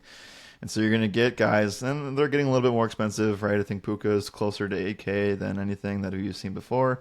Kyron Williams is closer to 8K than we've seen before, but they're going to find themselves in play here because the Colts have a bad defense. And Hmm. we've seen that there's just been so much concentration around getting Puka and Kyron Williams the ball. I know Tutu out well. I was actually big on him on Monday night. Ended up getting there with that touchdown. We also found out just now, looking at my phone here, Tyler Higbee with an Achilles injury is listed officially questionable, so he is up in the air for this one. And finally, we don't have a designation for Puka. He's been hurt and playing hurt for 2 weeks now. So you kind of have to like this against a Colts team that still has guys that are undrafted free agents in the secondary. And we know that the obviously Cam Akers has been shipped out of town, so Kyron Williams is just getting absolute monster workloads. It didn't come to fruition against the Cincinnati Bengals, but he still had 7 targets.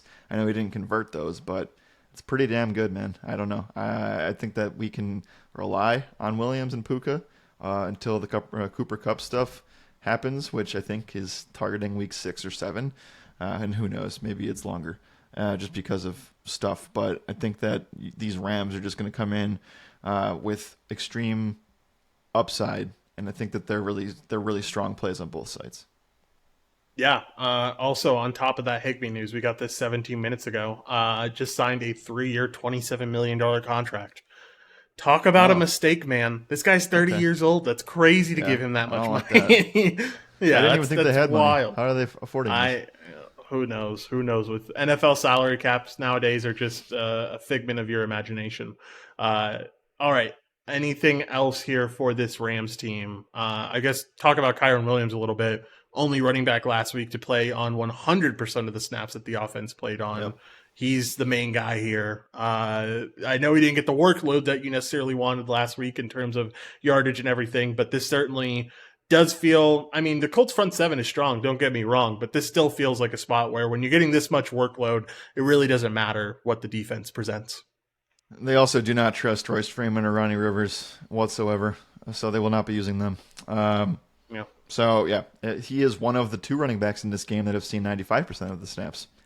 So let's go to the other side. I think before we wrap that up, I just want to say again, Puka and Kyron Williams are fantastic cash game plays. Maybe you can only play 1 on FanDuel, but I think you should try to do your best to get 2 on DraftKings.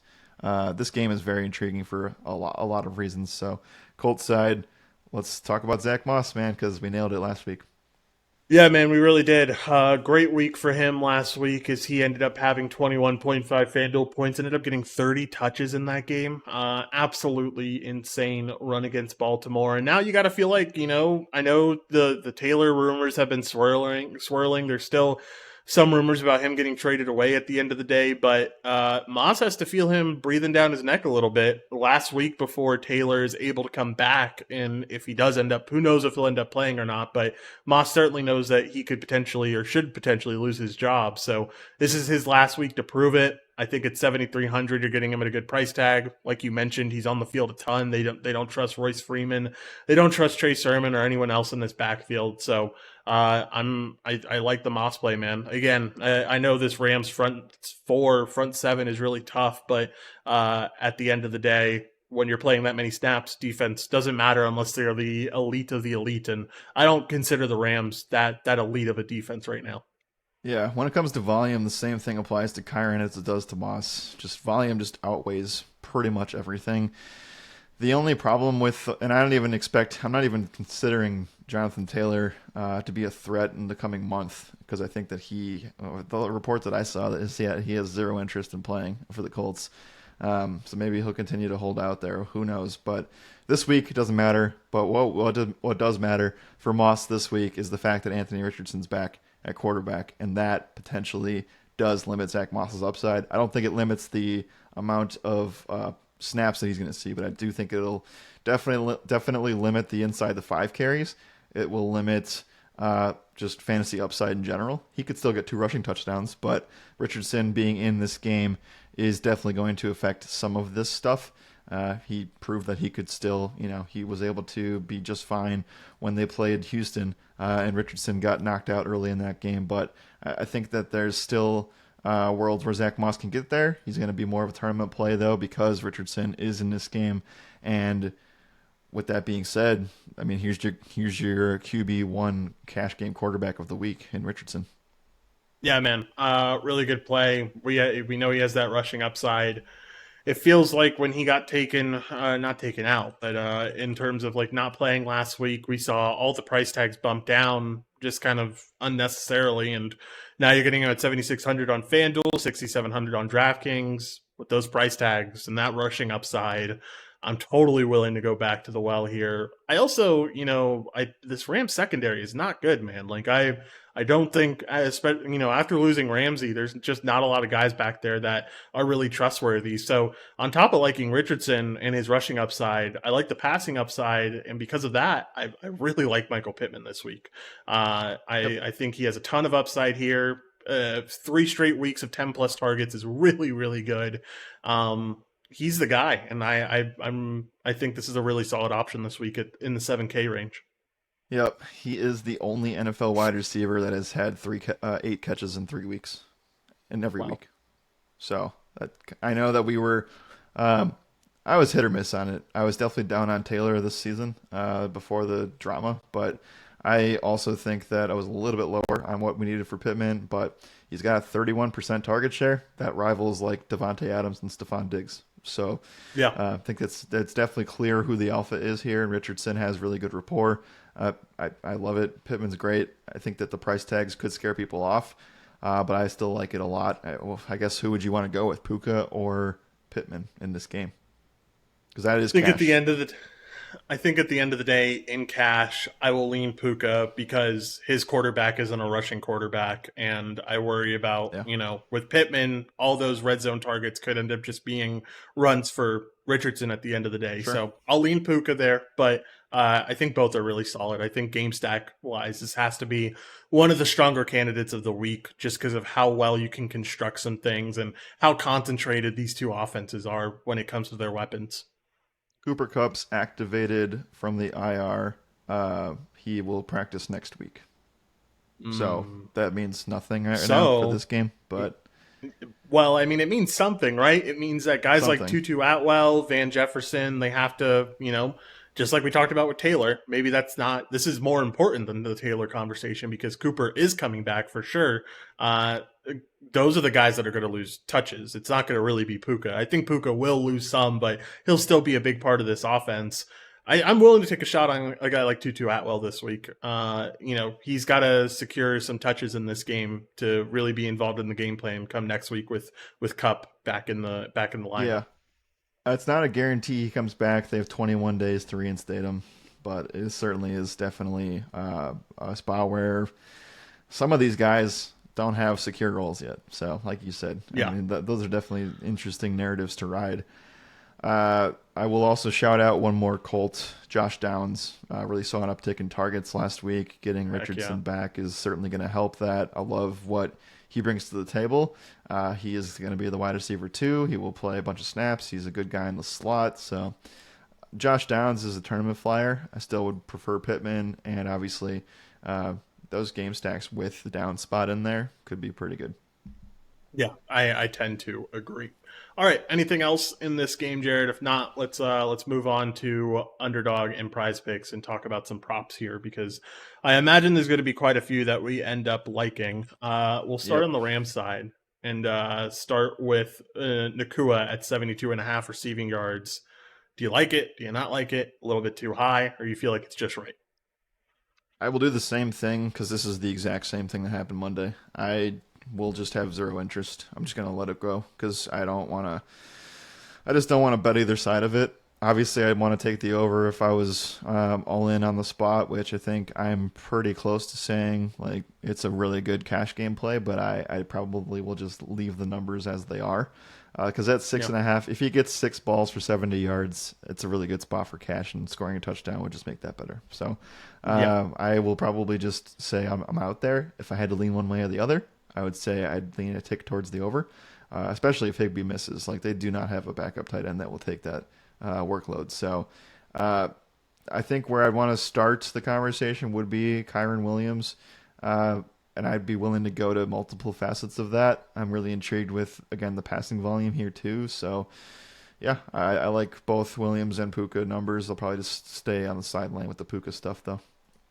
If they give me a Puka fantasy score on a PPR site, that is the number that I am most interested in, and that's the one I really want to attack. But not really interested in 72.5 receiving yards. Um, Also, just like I mentioned, like with Cooper coming back, some of these wide receivers are going to have to take a step up, hopefully secure their job. I don't mind taking a shot at Atwell at 51.5 receiving yards. I think that's a pretty good number there. All right. Let's talk about the other side. Let's talk about the Colts because I think I have some more numbers that I like here. You got Josh Downs at 37.5 receiving yards. I like that number. Pittman is at 61.5 receiving yards. I think that is a touch too low there. I'm sure we'll get Anthony Richardson stuff tomorrow once they like fully rule Yeah. him in, but nothing here right now. So what do you like on the board? I would like Anthony Richardson total yards or fantasy. But we don't have that. Uh, Yeah.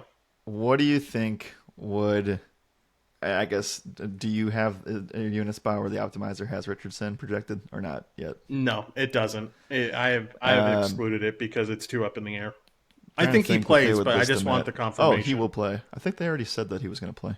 Um, maybe I not. think he's Or maybe practiced it twice. I was, don't think. yeah, I think the report we got was that he's attending practice today. Anyway, though, Gotcha. I will get that soon. But I was going to say, I would probably say that most places will have him at like 21 fantasy points and give me the over of that. That's just a Yeah, guess. I have no basis on that. for sure. I would tend to agree that. What did you say the fantasy points number was, I would or say what do it'll you be think like it? What do you 21. think it? 21. Yeah, I'd still be It's a willing to high take it. I projection. mean, it is. It certainly is. If you get anything under 20, I think an over is definitely in play. All right. Anything else here, Jared? If not, let's keep it moving. No, I like the Pittman stuff as well. Um, yeah, I mean, if you had a Pickett or not Pickett, if you had a Pittman target number, I'd be curious to see that. Ooh, I do not have a Pittman target number. I Yeah, have too five and a half scared. receptions though. I Yeah, mean, too scared that's very indeed. strong. I I bet mean, we'll like get. eventually he's not going to get 8 receptions, but I think you keep riding that. Yeah, I would agree.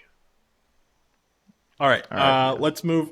We're good to go. Let's move on into this next game and talk about one that I think is a little bit more down on my radar compared to the last two. I'm sure it might be the same for you, but Ravens facing off against the Browns. Currently, the Browns are 1 point favorites here. Over under is at 39. Let's talk about this Ravens team first. I think I can kick things off with kind of saying that this Browns defense is really, really elite. And while hmm people talk about the Niners defense, talk about the Cowboys defense, feels like it overshadows exactly what this Browns team has done throughout the first 3 weeks. It's been phenomenal all the way around. I think everything has been really good. I know they stopped the Titans last week. It kind of didn't get the coverage that it should have because of it being on the 1 p.m. slate. And we were also watching the Broncos get dismantled and everything. So I don't think a lot of people saw just how good this Browns defense was, but it looks spectacular. So I will not have any interest in the Ravens anywhere. The Browns defense is the only defense that is in the bottom five in fantasy points against in each position. That should tell you everything you need to know. Yeah, that They certainly are does. my yeah, they are my favorite defense on the week, and I don't think that should be a surprise either. Seeing as we talked about it now, and I think that the biggest highlight of this game is playing the Cleveland Browns in cash, 4,300 on FanDuel and 2,800 way too cheap on DraftKings. This is going to be a rivalry game.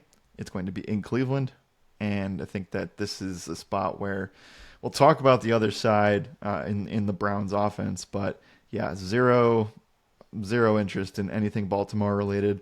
And I think the Browns defense, point per dollar, ranks as one of the top overall defenses of the week. Yeah, for sure. I can totally get behind it, especially because like we've seen Lamar be careless with the football a little bit to start out this year. Two Yeah. fumbles in that first game against the Texans, two fumbles last week against the Colts. Like, uh, I don't know. Hopefully, he fixes the fumble problem. But if he's careless around this Cleveland team, it's gonna get bad. It's gonna get bad It's real also the quick. lowest total of the slate of the week. Yeah, yeah, for sure. All right, let's talk about this Browns offense. Don't feel very confident in this either, though. I think there are some things that definitely appeal to me. Baltimore doesn't seem to really have their secondary together, and Amari Cooper's at home. We just saw the big week last week. I can certainly get behind some Amari Cooper stuff potentially, but outside of that, I mean, I don't know. Is there anything you really like? I will say last thing, and then I'll let you talk. Elijah Moore's usage has been really, really solid to start out the year. 7+ targets in each of the first 3 games. So would not mind taking a shot on Elijah Moore as kind of a discounted Amari Cooper here. Certainly. Well, they did one thing that I thought that they would do, but I didn't want to trust it. It was giving the ball to Jerome Ford. I think he lucked into 2 touchdowns a little bit. They gave him 12 touches. Kareem Hunt ended up getting hurt in the game as well. And I think the biggest thing here, Josh, is that so we don't have any money lines for this game. And it is because we don't know the status of Deshaun Watson. He's been limited in practice all week. He is currently listed questionable with a shoulder injury, and it's on his throwing shoulder. I don't even know if he's going to play. And if he's out, we get the fantasy machine himself, Dorian Thompson-Robinson. I mean, man, that would be fun. So do we get Dorian or do we get PJ? We would get Dorian. PJ's on the practice squad. He will be elevated, but it'll be DTR because they shipped out. Remember, they shipped out Josh Dobbs. Yeah. So DTR would get the start, and I would be super intrigued. Yeah, I can agree with that, especially at those cheap price tags, especially with the rushing upside. If you watched DTR in college last year, then you know the upside he possesses. And of course, this is the NFL level, but still a special talent. Looked great. Yeah. We rostered him every single week in preseason. Yeah, I'm sure he will look good in this spot as well. All right. Anything else here? If not, let's talk about some pick'em stuff. If Watson's in, the whole game is destroyed. That's all I'll say. Yeah, there's no interest if that happens. Ravens don't have a lot on the board. It's because their running back room was kind of injured. We talked about that, or we didn't talk about it, but we kind of summed up that we didn't like this team. But luckily, we get the chance to take some unders, and I think that's in play this week. I like under 240.5 pass and rushing from Lamar. I like under Tucker 6 kicking points. Like I can get behind most of this stuff and feel pretty solid about it in terms of getting some unders on these guys. I'll look for fantasy point stuff for Lamar first because I think fumbles and interceptions will play into things. So I have it. It's at 19.25. I am a little bit less enticed. I think it's good. But 2 rushing touchdowns is going to kill that. So who knows if he even does right. But if the touchdowns go his way, etc. So I do think that he can still score. This is going to sound really weird, but he can go over the fantasy point number, but still fall into the passing rushing yard number. So I'd be willing to go under the 239.5 pass rush yards.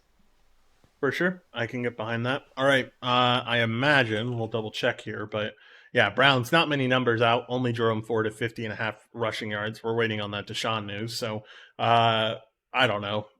Ford's okay, but the touches I just think are going to be a little bit iffy to start out the year. Would you have seen, would we even get a spot where they would list Myles Garrett numbers? Because I think this is like a 5-sack game for the Browns. Yeah, I think they will they will tomorrow. Tomorrow's like their big day to release all the defensive numbers usually. So you can expect those to happen tomorrow. Cleveland stuff if that happens. Yeah, I'm sure we'll get, even if we just get a defensive number for their sacks in general, I'd be willing to take the over if it's at like 4 or 3.5. If it's anywhere under 3.5, I'm good. Yeah, for sure. All right. Anything else in this game, Jared? If not, let's move on. We got one more game before the afternoon slate. No, that's easily the worst game. Even if Deshaun Watson gets ruled out between now and Saturday, I don't think you can call DTR a cash game play on FanDuel. I think that people will still feel better about Richardson, and I agree with that.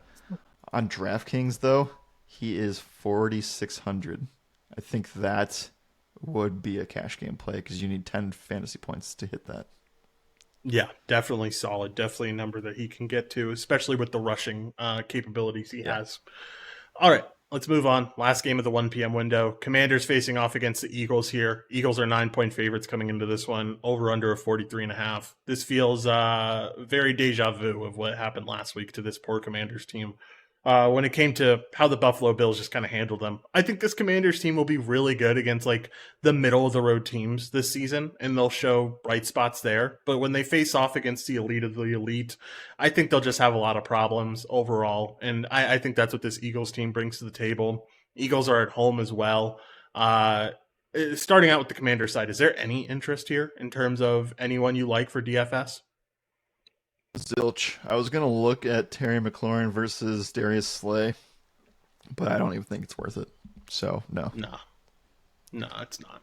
I agree. Zilch here as well. Let's talk about the other side, though. Talk about this Philly or this Eagles team, and talk about DeAndre Swift, man. I mean, talk about taking over the backfield and running with it. Because last week against Tampa, against a run defense that like we are typically so stay away from, he manhandled them, man. 16 rushing attempts, 130 rushing yards, looked really, really good. I think he's back to taking over this number one role for this Eagles team. I think Gainwell will always be there to take carries from him, but I think you can expect week to week that Swift will have the higher number one role at the end of the day. So, what do you think about DeAndre Swift? This price tag feels so out of reach at 7,800. Yeah.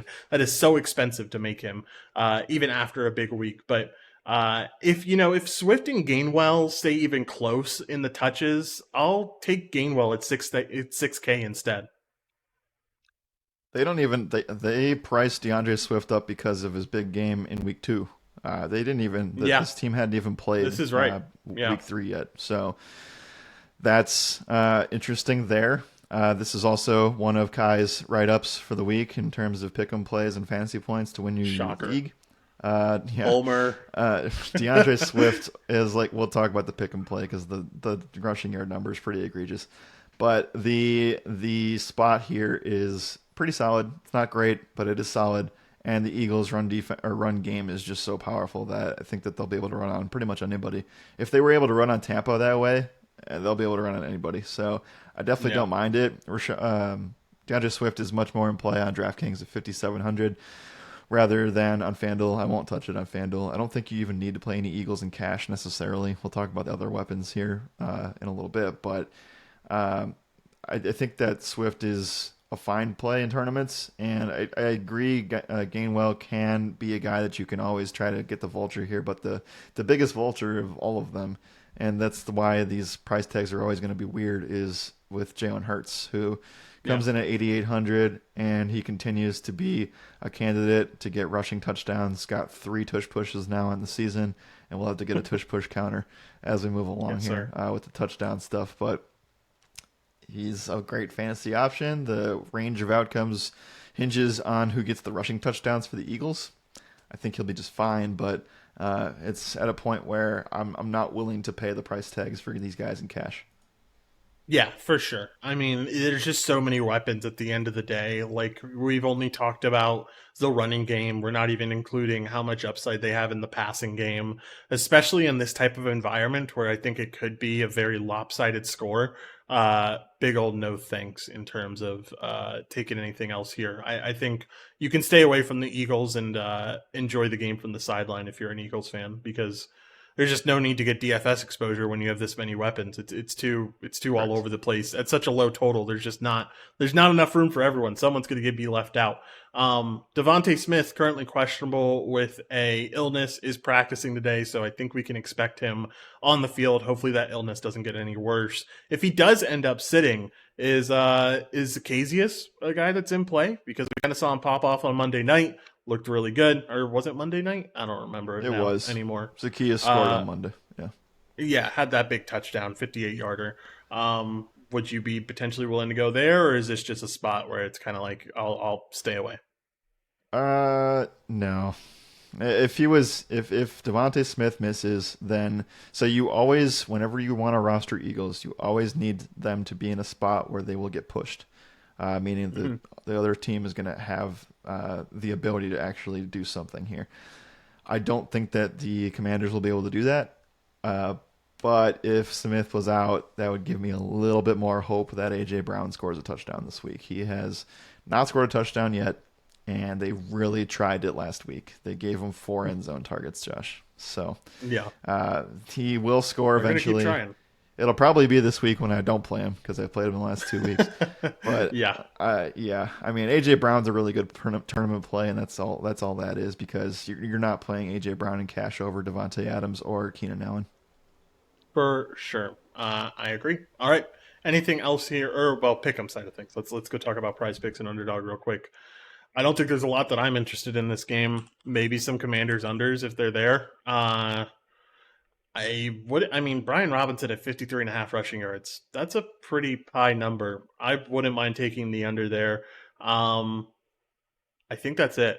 I hope Sam Howell gets an interception number before the end of the week because I will take the over on that too. Yeah, nothing on the Washington side for me. The number that Kai was referring to in his stuff was 64 and a half, 63 and a half rushing yards on Prize Wow. Picks. Like, I think that Yeah. is a bet on him being the lead back, and that's fine. I think we've seen pretty good evidence of that. I think that if AJ Brown had any sort of numbers that I can't take 74 and a half receiving yards, but maybe, and again, I'm probably just off of it. We were on the receptions number because of the squeaky wheel stuff. I think that was in play, but this week I'm off of this game. Yeah, for sure. I can get behind that. All right. Anything else here, Jared? If not, let's move into the afternoon window. No, sorry, I keep looking down because we are starting to get some news just for this window in general of games. Derek Carr listed questionable. He practiced today. Oh, really? Yep. That would be interesting, man. I don't think he plays through that. I mean, like it's an AC injury. If Like he's those playing, are I'm usually off that game. yeah, for sure. Those are usually like multi-week injuries, though. Like that's it's kind of crazy that he's going to practice today. Anyway, we'll have to keep an eye on that and see if we get any other developments there. All right, let's move on into this next game. Another questionable quarterback spot with the Raiders facing off against the Chargers. Currently, Yep. Jimmy Garoppolo is going through concussion protocol. He is still in concussion protocol. I got that news like right when we went on the air Yep. today. So Hmm.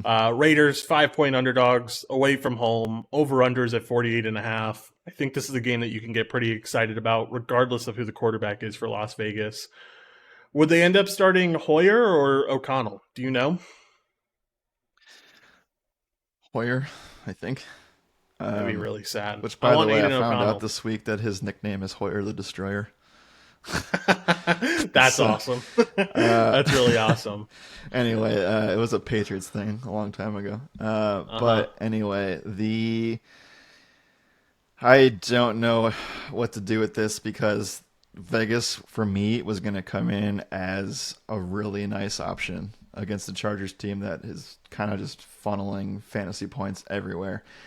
And it does kind of hinge on the quarterback, but not really. And this is also a must win for both teams, too. So, very similar to Minnesota.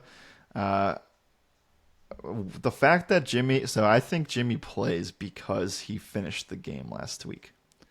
But I, Mm, you're I in, don't. but you're in. He had the concussion earlier in that fourth quarter. So, I know, but you're in concussion protocol on Friday. Like I know. It's not it's great. not It's not ideal good. And it would be a bad look for the league to let him play this week. for Just putting sure. that out there. But I guess we should assume right now, because we are a cash game top plays kind of podcast, we should assume Yeah. that he's not playing. So in the event that he doesn't play, I still really like Josh Jacobs for tournaments. I don't think he's the best cash game play, but you're getting him at 7,100 on DraftKings. That's very strong in my opinion. And you're also getting him on FanDuel where he's 8,200, so that's not as fun. But these 8K running backs going up against the Chargers have done very well. Derrick Henry being the other one, and we know that his season has not been great so far. But I do like Josh Jacobs a lot in tournaments. This is the Chargers team that is giving up it's actually gone down a little bit, but there still are a bottom 10 defense against the running back position. And on the wide receiver side of things, and this is where Devontae Adams is going to come into a very intriguing conversation.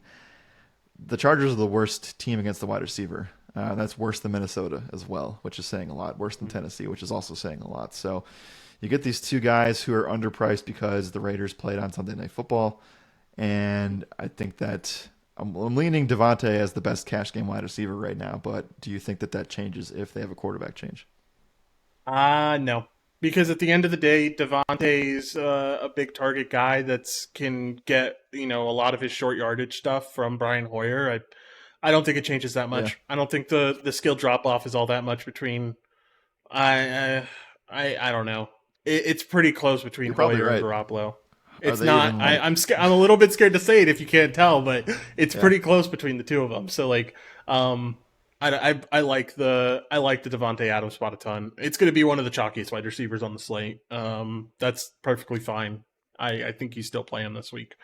The spot's just too big against such a bad defense that I think you can load up. I also really like the Josh Jacobs spot. I think that's the spot that I'm more intrigued in as more of a, I'm still a cash game mind like you at the end of the day, but thinking with a little bit more tournament side of things, I think the Jacobs upside is there, man. I think he'll be low owned compared to what, because everyone will spend their money on Adams and won't want to yep. play two 8K weapons from the same team.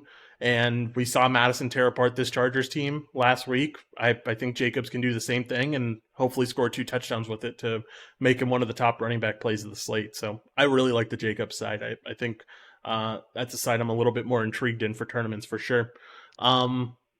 Anything else? So here's the thing that Brian Hoyer does that uh, if he ends up playing instead of Jimmy G, I think it completely makes the Jacoby Myers production fall off a cliff. I don't think he's nearly as involved in the game plan uh, as he has been over the past few weeks. And so I think that's the thing that scares me the most is I wouldn't be interested in Myers at all if we got the news that Hoyer was the QB instead of Jimmy G. I agree. I It's tough to say that he will be able to get the ball to two different guys or as effectively. I don't even know if Jimmy can necessarily support two fantasy weapons either. So, but Devontae, Yeah. obviously 41% target share is the league leading kind of thing, and that's not going to change just because the quarterback's different. If this was a different, like, we're not going from Aaron Rodgers to Zach Wilson, for example. Like, this is a sort of parallel move, in my opinion, where things Yeah. are maybe a tick down, but against this Chargers team, we're in a must-win spot for the Raiders. I don't see how Devontae Adams gets under 10 targets. I'm not expecting 20 like last time, but it's going to be a spot where I think 10 to 12 targets are firmly in play, and the upside we know is certainly there. Could he lose a touchdown upside? Sure. I think Josh Jacobs can take that this week, but whoever's out there for quarterback, I think is going to be just fine for this Raiders team. Yeah, I would agree. Let's talk about the other. Unless you have anything else to comment about the Raiders, let's talk about the other side and talk about the Chargers. I think people are just a little bit too excited about Jacoby Myers. I've gotten like 4 fantasy questions about him. Should I I start agree. him this week over these guys? And I can't really get there. I think a lot of it has to do with the 6 red zone targets that he's seen. Target share is 23%. I get it; those are strong numbers, but I don't think that you shouldn't be relying on Jacoby unless you either are dealing with injuries or you need a second flex option in a deep league or something. But I would not take huge stock in that this week. Give me your thoughts. I've been watching. I've been watching as I'm looking at news and stuff. I've been watching some trades go down in one of my dynasty leagues. Someone just traded Jacoby Myers for a second round pick this year, and it's going to be around the middle of a second round pick. So I think that is a huge overestimate of Jacoby Myers' Yeah, skills at the end of the day. yeah. I mean, Yeah. I would never take that myself. I think he'll be fine, but we'll see that he is very boomer bust when you Mhm. have Devonte Adams there. So I don't know. I think he's had a fantastic start to the season. Don't get me wrong, but I also think that only one wide receiver can be supported in the system, even with Jimmy G. Yeah, for sure. All right, let's move on to the other side. Justin Herbert must have listened to the podcast last week because he definitely tried to take a shit on our take, Jared. Yeah, 400 he yards for certainly 3 did. touchdowns. We were talking about how he had no ceiling, which I guess, the end of the day, if you're paying 8,600, he was still a very good option. We can't lie about that. But, 20, 29. when you really need that upside of 40 to win a tournament from a high end QB. I don't know. It's a little bit iffy. Anyway, I think the real big stuff that coming out of last week is just what Keenan Allen has done to start the season. I mean, the man has looked electric. He had 36 DraftKings or FanDuel points last week. A lot more DraftKings points when it all comes down to it. What do we think about this Keenan Allen spot? He's now at a $9,500 price tag, so you're gonna have to pay a pretty penny here to end up getting there. But I think it is a good spot, man. I think this game will stay relatively close. I think that you could definitely see the Raiders end up covering this +5, and I think they'll have Allen involved a ton. So I like the Keenan Allen play. Honestly, this is a crazy take, but give me Keenan Allen over Tyreek Hill and Justin Jefferson this week at the end of the day. Yeah, I don't think it's too crazy. I would certainly say that he should be in the range of those two other guys at these price tags. I have a hard time getting to him on FanDuel, but I think that on DraftKings you have to make a serious decision, and you might not have to make the decision. You might have to just figure out a way to do it. But so let's talk about two different scenarios here. On FanDuel, it is very hard to get here. This is why Devontae Adams at 8K. 8,100 is a much better graded play, and I think you need to go there. But on DraftKings, I think you do everything, and this is not something I normally suggest, but you do everything that you can to play Devontae and Keenan Allen in cash and in the same game. And I know that the scripts don't make sense here, but both teams are, well, not the Raiders necessarily, but the Chargers are going to be missing Mike Williams here, and they're just going and potentially Eckler as well, which we'll talk about that news in a second. But you don't normally like to do this, but I think that you should be trying to force yourself into rostering Adams and Keenan in cash on DK. Yeah, I can get behind it. You definitely have the salary to get there too. Like the savings is hard here. Yeah, it's not difficult this week, so I like to take quite a bit. I know we have to talk about Palmer. I know we have to talk about Quentin Johnson because they're both going to have a huge benefit with Mike Williams being out for the season. I think a lot of people are leaning on this Palmer side. I could see it being Quentin Johnston. I could also really see it being, those two guys in between the 20s. But I think when it gets into the red zone and gets into inside the 5 and inside the 10, I think it really is more of a conversation of, is it going to be Donald Parham at the end of the day? Because 7 red zone targets so far this season, 4 targets inside of the 5 targets inside of the 10, also 3 touchdowns on those 4 targets. Like, he's looked really good. So, I know a lot of people will go to Palmer and Johnston. I think you have these cheap wide receiver options in the same range that I feel a little bit more confident about. If I'm getting another piece of this Chargers offense that's not named Austin Eckler, if he ends up playing, give me Donald Parham at 4,900. I love the value. I love that you're getting him under 5K, and I think it's really cheap considering his touchdown upside. Also, Gerald Everett DNP'd Wednesday and Thursday. It's not an injury, it's an illness. And so he has a better shot if he practices today to play. But if he doesn't, then Palmer could end up being one of the better tight end values of the week. And I'd even consider it on FanDuel, which I know is never really a huge boost of confidence because he is so boomer bust. I feel like he's still a little bit boomer bust. But if Everett sits, I feel more confident about that. And we know that they lose the big upside of end zone or red zone target guy Mike Williams. So none of these receivers, I shouldn't say that, sorry. Quentin Johnston can certainly replicate the Mike Williams role, but none of the other receivers can. Like, there's no big body guy, and Donald Parham is the big body guy. Yeah, for sure. And, who knows what Quentin Johnston's really going to look like in, a true regular season NFL game. Like, I know he's gotten a few targets here and there throughout the first 3 weeks, but he's not going to immediately... Yeah, he's not going to immediately take over this Mike Williams role. Like, he is not Mike Williams 2.0 quite yet. He could be that later on for this Chargers team, but he isn't right now. So, I don't know. Iffy stuff there for sure. We also just saw this number move over at BetOnline. Was 5, now at 4.5 for the Chargers. So people are feeling pretty confident that the Raiders can keep this one somewhat close. All right. Anything else? Well, running back room, really quickly. Eckler, still questionable with that ankle. practiced in a limited fashion on Thursday. I think coaching staff and everyone is expecting him to be back for this game. But what are your thoughts on this running back room? I would also expect him to be back. And what that looks like is tough to predict for, because if he's back, I think he's back all the way. So I don't think he's in play on FanDuel. He's almost $10,000, and I don't think that he's. I mean, maybe he's in play on DraftKings at 8,500. The Raiders, and the reason I'm hesitant is because the Raiders are one of the worst teams against the run. They've given up the 6th most fantasy points to the position.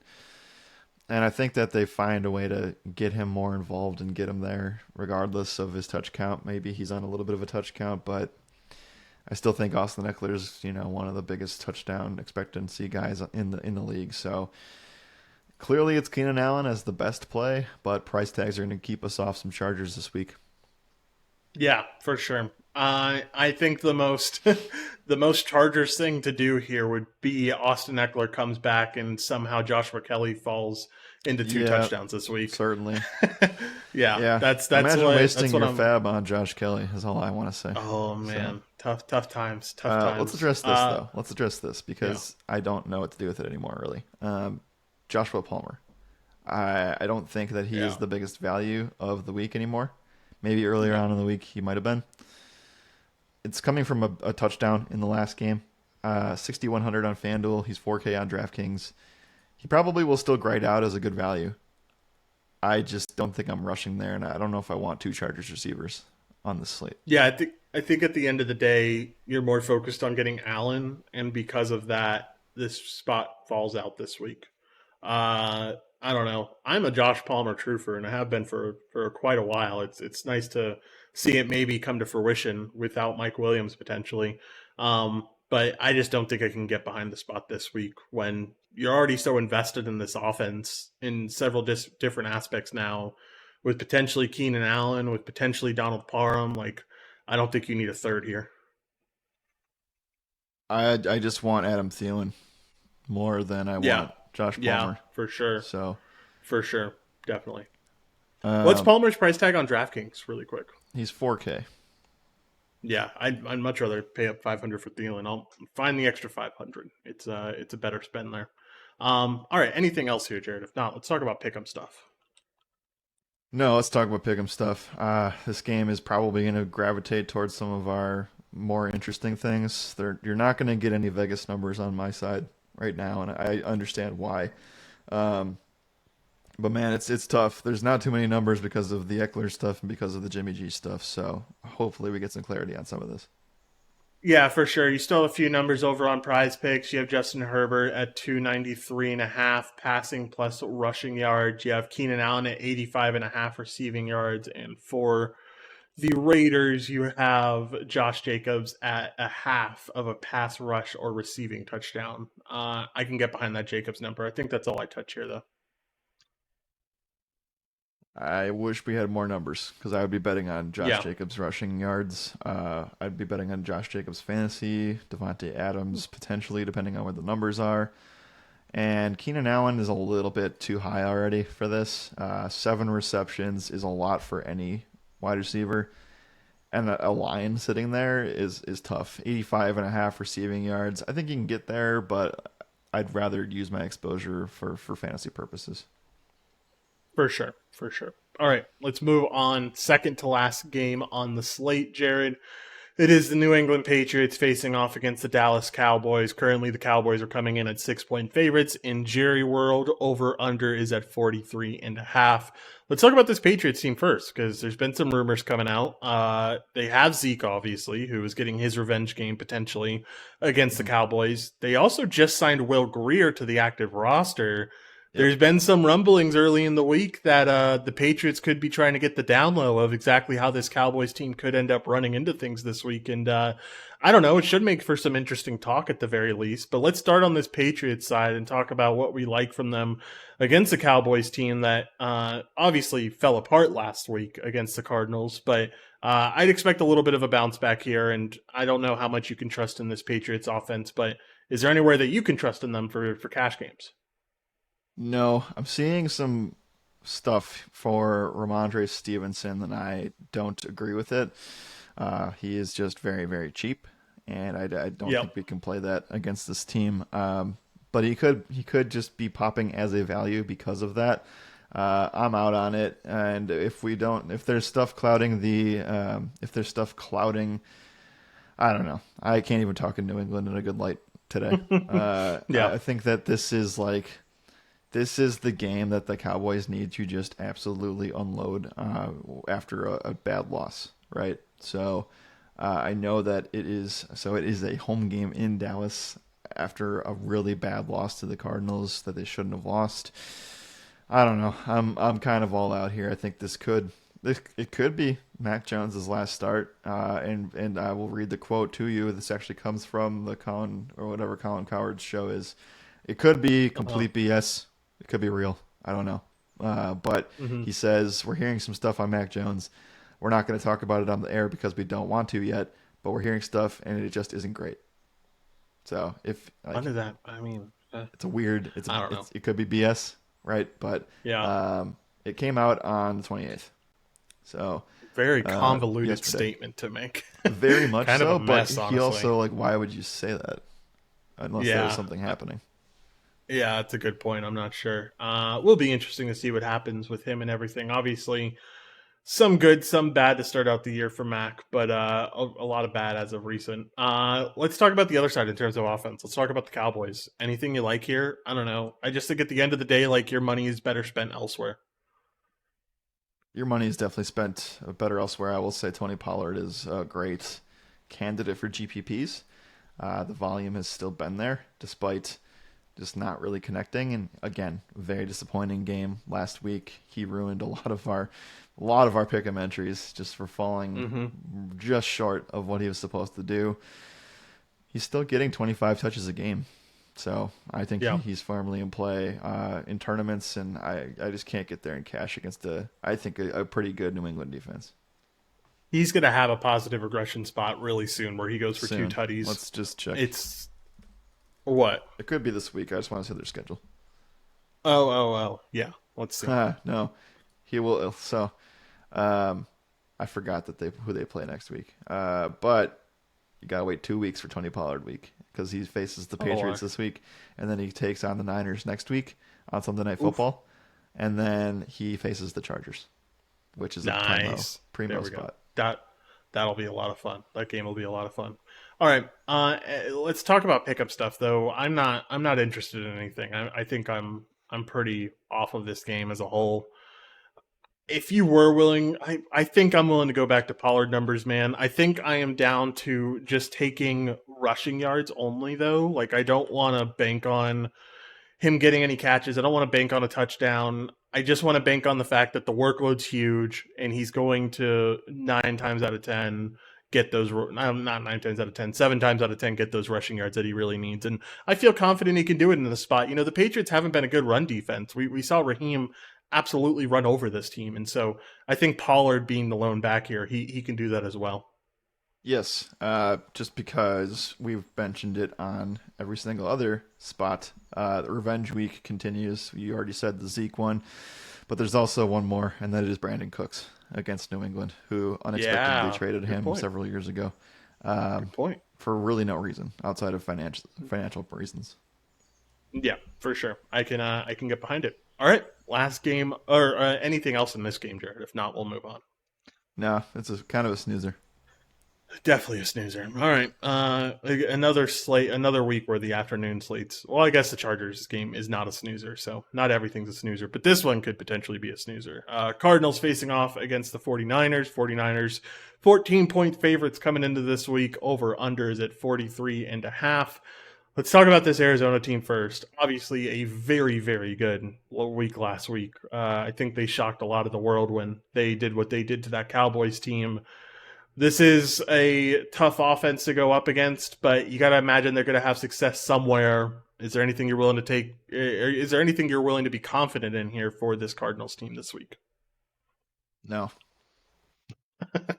no, Okay, fair, this game sucks. fair enough. Short and simple. Yeah, I will say that like while maybe it's just like I'm obviously a Niners fan, so I you can take this with a grain of salt, you can take it as bias, you can take it as whatever you want, but I think at the end of the day, this 49ers team with how physical they are, that's so if you watch the Arizona game last week, that's really how Arizona won is that they kind of just out physicaled the Cowboys, but you can't out physical this Niners team. The defense is too physical. Everyone on the field is running full speed all the time. That's just kind of how Shanahan coaches the team up, and that's kind of how they played football throughout the first 3 weeks. So I think a lot of people will be on Cardinal. We talked about this earlier on in the week. I think a lot of people will be on Cardinals plus 14. I think a lot of people will say, hey, they did it against the Cowboys. They can do it against the Niners, and I think the Niners just trample them. I think it's going to be like 30-7. So I agree with you there. I'm not interested in much of this Cardinal stuff. For the 49ers, are you interested in anything here? There's definitely tournament interest. Arizona's been a pretty stout defense in terms of fantasy point. I know they had you take out the half that they had against the Giants, and they've played very good 2.5 games of football. They Uh-huh. kept the Commanders in check, and they also did very well against the Dallas Cowboys, so who are supposed to be one of the top 5 offenses in the NFL.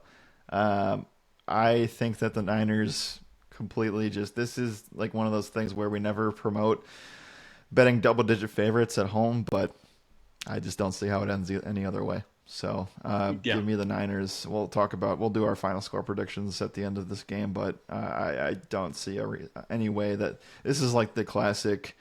We played out of our mind and everything went right. Again, it's the NFL, so there are 80% of the time things are going to be pretty neck and neck, and they still are all NFL athletes on both sides of the ball. But it is very clear that I just don't see the Cardinals being able to step up for this spot after coming off of such a high win from last weekend. So, in terms of fantasy and what we can expect for the Niners here in this game, I think that we'll see the return of Brandon Ayuk. But what more importantly here, I don't know how actually active Debo Samuel will be. We Yeah. saw that he did not practice on Thursday, and I think that he was open. He was in the media portion of practice, but I could see them sitting him this week. And does that bring anything up for cash games? Because these price tags are just so high. I've seen Kittle be a I guy know. that people have talked about for cash on FanDuel. He's 6,300. We know Arizona sucks against this position. I don't know what to do with the Niners because they're so expensive. But if Debo sits, you have to be somewhat interested. Debo ends up sitting. I get pretty interested in Ronnie Bell. I They also held Juan Jennings out from practice on Wednesday, Thursday, not sure which. Still, I Wednesday. think Ronnie Bell proved that he can be a part of this offense. He looked pretty good in that game against the Giants, getting that touchdown. So definitely don't mind if you went there as a cheap GPP option. That's about it.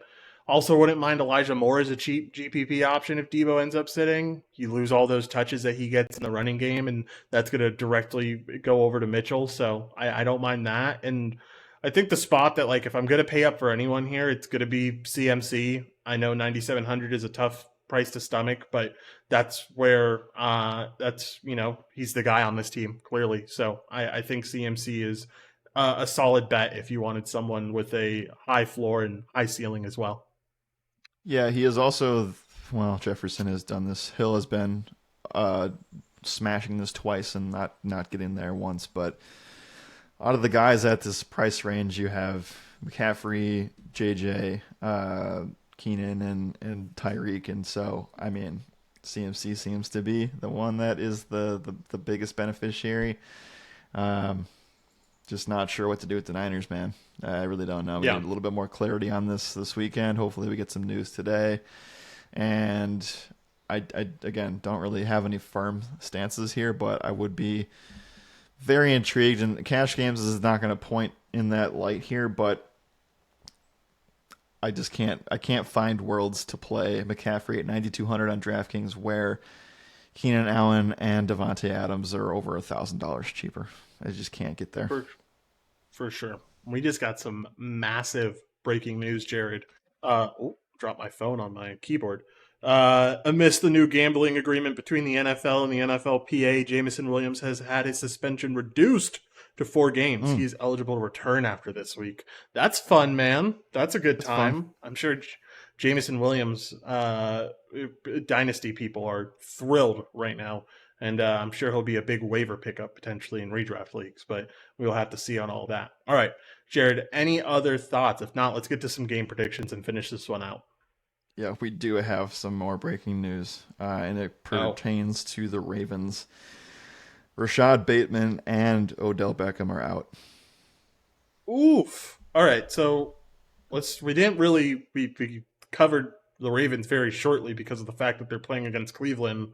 Yeah. But like we talked about before, opportunity over matchup.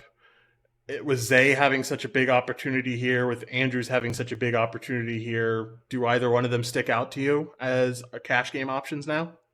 Not Andrews. I think you would like to punt that position, and Cleveland is like bot like it doesn't matter what position. Honestly, they're going to be good at defending it. I think Zay Flowers is the most playable guy on this team. At least on FanDuel, he comes in at 6,100. It's a very good price. 5,600 on DraftKings is a little bit less enticing. So I think it's Yeah, that's just pretty high. FanDuel. Uh, but it now is intriguing. I mean, I Yeah, think we shouldn't be rushing to this spot, but it is pretty solid. I don't know who they have. Zay Flowers, Nelson Aguilar, Devin Duvernay. That's it. Like I'm sure they'll yeah. find guys, but it's Andrews, Flowers, and that's kind of it for this offense. Yeah, for sure. I can get behind the flower stuff. I think the price tag is pretty solid for what you're getting there. All right, Jared, let's move on to some game predictions. Let's talk about each and every one of these games. Think about or say what their score is going to be. Let's start off with Dolphins and Bills. I will take. I think the Dolphins win this one, man. I think this is really, it's obviously very trappy when a team that just scored 70 points is an underdog Sure. the next week, but I just believe in this offense, and we've had a lot of conversations about Josh Allen in the chat room recently, and in everyone I've kind of stated that I'm definitely against Allen, and I just don't. I don't know. You can't trust in him in the big moments. So, give me Dolphins end up winning this one. It's still close. It's 27-21. Yeah. So my take about 2 hours ago when we started this was that the Bills Dolphins game was going to underperform. I still think it does. And Miami got knocked out by this Buffalo team last playoffs. So they are looking for Yeah, that. It's on their calendar. I think Miami wins 24-20. I like it. I like it a lot. All right, Vikings and Panthers. What do you got for this one? A game that overperforms compared to the first one. Hopefully. I think, yeah. So I think the Vikings win and cover. So again, No. I do like the Panthers. I like some of the options. I think this game is really fun. But I'm gonna take the Vikings to cover late in this one. Bryce Young probably gonna make a mistake in the fourth quarter. So give me Vikings 27, Cardinals 21. All right, sounds. I'll take. Yeah, I'll lean with where you are. I'm taking Vikings 24, Panthers 17. I think Bryce Young still struggling a little bit. I wish Andy was playing this game, man. That's all I want. All right, Broncos and Bears, the true game that everyone's excited for, America's game. Game of the Give week. me game of the week indeed. Give me Broncos end up winning this one and crushing the Bears' dreams. Broncos end up winning 30-20. I'll go Broncos win. I'll make it 24 to, let's say, 17. 24-17. think this is I think this is the only time where Gerald will have the Broncos winning. So everyone just Yeah, know that. He exactly. he won't say that for a whole other year. So just know that that's the case. All right. Ravens and Browns. Browns win this one. Browns crush the Ravens in this one, I think. Browns end up winning 21-10. The only reason the Browns don't crush is because we don't know what Deshaun Watson does. So you would need, I don't know. I don't really know. And I kind of Give lean me that they might DTR actually anyway. go DTR. Yeah, so I'm going Cleveland. I think they win with the defense. And obviously, if the Ravens only have two options to throw to, good for DFS, bad for real life. So we'll go Browns, and I'll go a very low scoring game. of 24-16. Yeah, I can get behind it. All right, I don't know how they Steelers get and 16, but they'll get there. They'll get 24 and 16. You say it's low scoring, but that hits the over.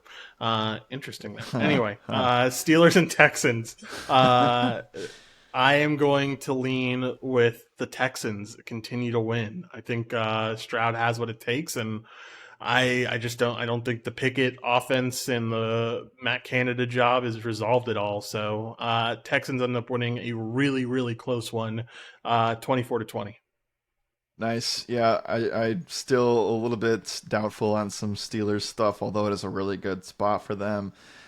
Houston, I don't know if they necessarily have home field advantage. That certainly isn't baked into the line here on Bet Online. So I'm still going to go with the Texans, though. We'll ride the hot hand. We'll go Houston 24, Pittsburgh 20. All right, Rams and Colts. What you got? Rams, Colts. Rams continue to disappoint here. I'm going to go, if Richardson's in, I'm giving him a shot. And I'm going to go Colts win here. The Colts are surprisingly doing better than people thought that they would this so far this year. So I know the Rams, we've talked about them. They're very good fantasy options. Give me the Colts, though. And I think this one is a higher scoring event. It's going to hit the over. I'll go 28-24 Colts. Yeah, I was going to say something similar. I agree, though. Colts end up winning this one. That's where I'm leaning. Just don't believe in this Rams team, especially traveling on the road, West Coast to East Coast, noon slot time. Short rest. Just a whole bunch. Short rest is, oh, man, it just gets worse and worse. Colts win this one. Give me Colts end up winning. I think the Rams will look a little bit flat on offense. So give me Colts end up winning 27-20. All right. Commanders and Eagles. Eagles steamroll. Give me 27-6. All right. I like it. The Commanders put up 0 points last week against Buffalo's defense. I can't even feel confident that they put up points in this situation. So maybe they do. I was very close to saying 0. Yeah. I mean, look, I think this is. So the Eagles have gone now 3 straight games of not really feeling super confident on offense. I think that they looked okay. They've been progressively getting better. And I think that they find it this week that this is going to be something where it's going to be a homecoming of sorts, and it's going to be a really, really good game. So I'll go Eagles 38, Commanders. We'll give them 9 points, but no touchdowns. I thought I was being disrespectful. That's just mean. All right, next game up, Bengals and Titans. I think Bengals end up winning this game. I think they end up putting on a little bit of a show here. I just don't believe in what the Titans have, and I don't think the Bengals have to run the ball to do anything. So Bengals end up winning this one. They end up winning 30-13. We have seen the Bengals now 3 straight seasons with Burrow. They've come out in some kind of fashion slow to the year. Some injuries, some stuff happens. This year's no different. They've had a breakout game week 4, week 5, and then they just go on an absolute tear for about 6 or 7 weeks. This is the get right spot. I know it's short rest, but they don't have to travel very far. I think that you'll get a couple more days of healing from the calf stuff, and I think he'll still be like 70%. But I love what I saw from Chase and Higgins the last 2 weeks. So give me Bengals to cover here and wipe the floor with the Titans. I'll go 31 Cincinnati, 17 Tennessee. I like it. All right, next game up, Raiders and Chargers. Man, I think the Raiders end up winning. I can't even say that. If Jimmy G was definitely playing, I would say the Raiders win this game. But for right now, give me the Chargers in a very closely contested, high-scoring affair. Game ends up being not 37. That's a weird number. 35-28. I have the Raiders covering. I'll take the number here. There's a reason that it was 5 and now it's 4.5. I don't really know what that reason is, and I don't even know if Jimmy G plays. But give me the Raiders to cover but lose. Chargers win 27-24, but the Raiders cover. Nice. I like it. All right, Patriots and Cowboys. What do you got here? Cowboys steamroll. I got to get one of these things right. So if I just keep saying the good teams steamroll here. Heck yeah. I do not believe something's happening with New England's offense. I don't know what it is, but Dallas gets to come home now after an embarrassing loss last week. Give me the Cowboys to win handily, I'll say 24-10. Might be wrong here. I have a feeling the Patriots keep this a little bit close because of the fact that they have Zeke. They just got Will Greer. They kind of have might have a little bit of the inside scoop on how this team is Will running Greer, things. Will Greer Yeah, man. revenge game. No, no, I'm not going that far. But he's a quarterback. He's in the QB room, man. I mean, it has to mean something. Um, I think Patriots end up keeping this close, but end up losing at the end of the day. They end up 13-7. Cowboys end up, or 13-17. Cowboys end up winning. All right, last game. I think my Niners steamroll. I'm gonna say this every week that they're on the main slate that I get to guess the score. Give me Niners end up winning. We keep our 30-point streak alive, so it's 31 to 10. I think the Cardinals get humbled here. Yep, I agree with that. No disrespect. Well, sorry, Cardinals fans, but I'm going to put a little A bit more little disrespect. disrespect. Actually, a lot, because I'm saying this is going to be San Francisco 41, Arizona 10. Yikes. Yeah, that would be a bad afternoon for Cardinals fans. All right, Jared, we are through with the week 4 slate. It was fun. We've talked for 2.5 hours. We have an MLB show to do very soon. Probably won't be in the next 20 minutes, but we'll see. Give me your final thoughts on how cash game members should be approaching this week 4 NFL slate. We have a continually adapting slate here where I think that some of the pricing is out of this world in a lot of spots, and you're going to just gravitate towards values of games where you weren't really considering upon first looks of things earlier in the week. Again, I think that Buffalo-Miami is going to be a great game, but I could see it easily underperform, and I could see games like Raiders-Chargers, Bengals-Titans, even Steelers-Texans develop into games, Rams-Colts develop into games that are just better than the others, or even the top, high total games of the slate. So rarely, and Josh and I know this because we always talk up the best game of the slate, and sometimes, and most oftentimes, it does not reach that level. Last week it did, and it paid off for everybody that played it. Now, I don't think it's going to be the same thing, and I think that we're going to see these other games kind of shoot out and do some stuff. So my hot take is that Raiders-Chargers is the game of the week and the highest scoring game of the week. I can buy into it. I like to take quite a bit. All right, let's get out of here. Opto stuff will be updated tomorrow morning with all the new props that they're going to get released, and college football content tomorrow morning. We'll have NFL content throughout the weekend. Still going to finish off baseball content, so lots of stuff happening here at RotoRadar. Make sure to come join if you haven't already. This is a free show, so you get it completely for free. But if you want some of the behind-the-scenes content, only costs you $1 for a week of content. Don't pass up the deal. Make sure to go take advantage of it.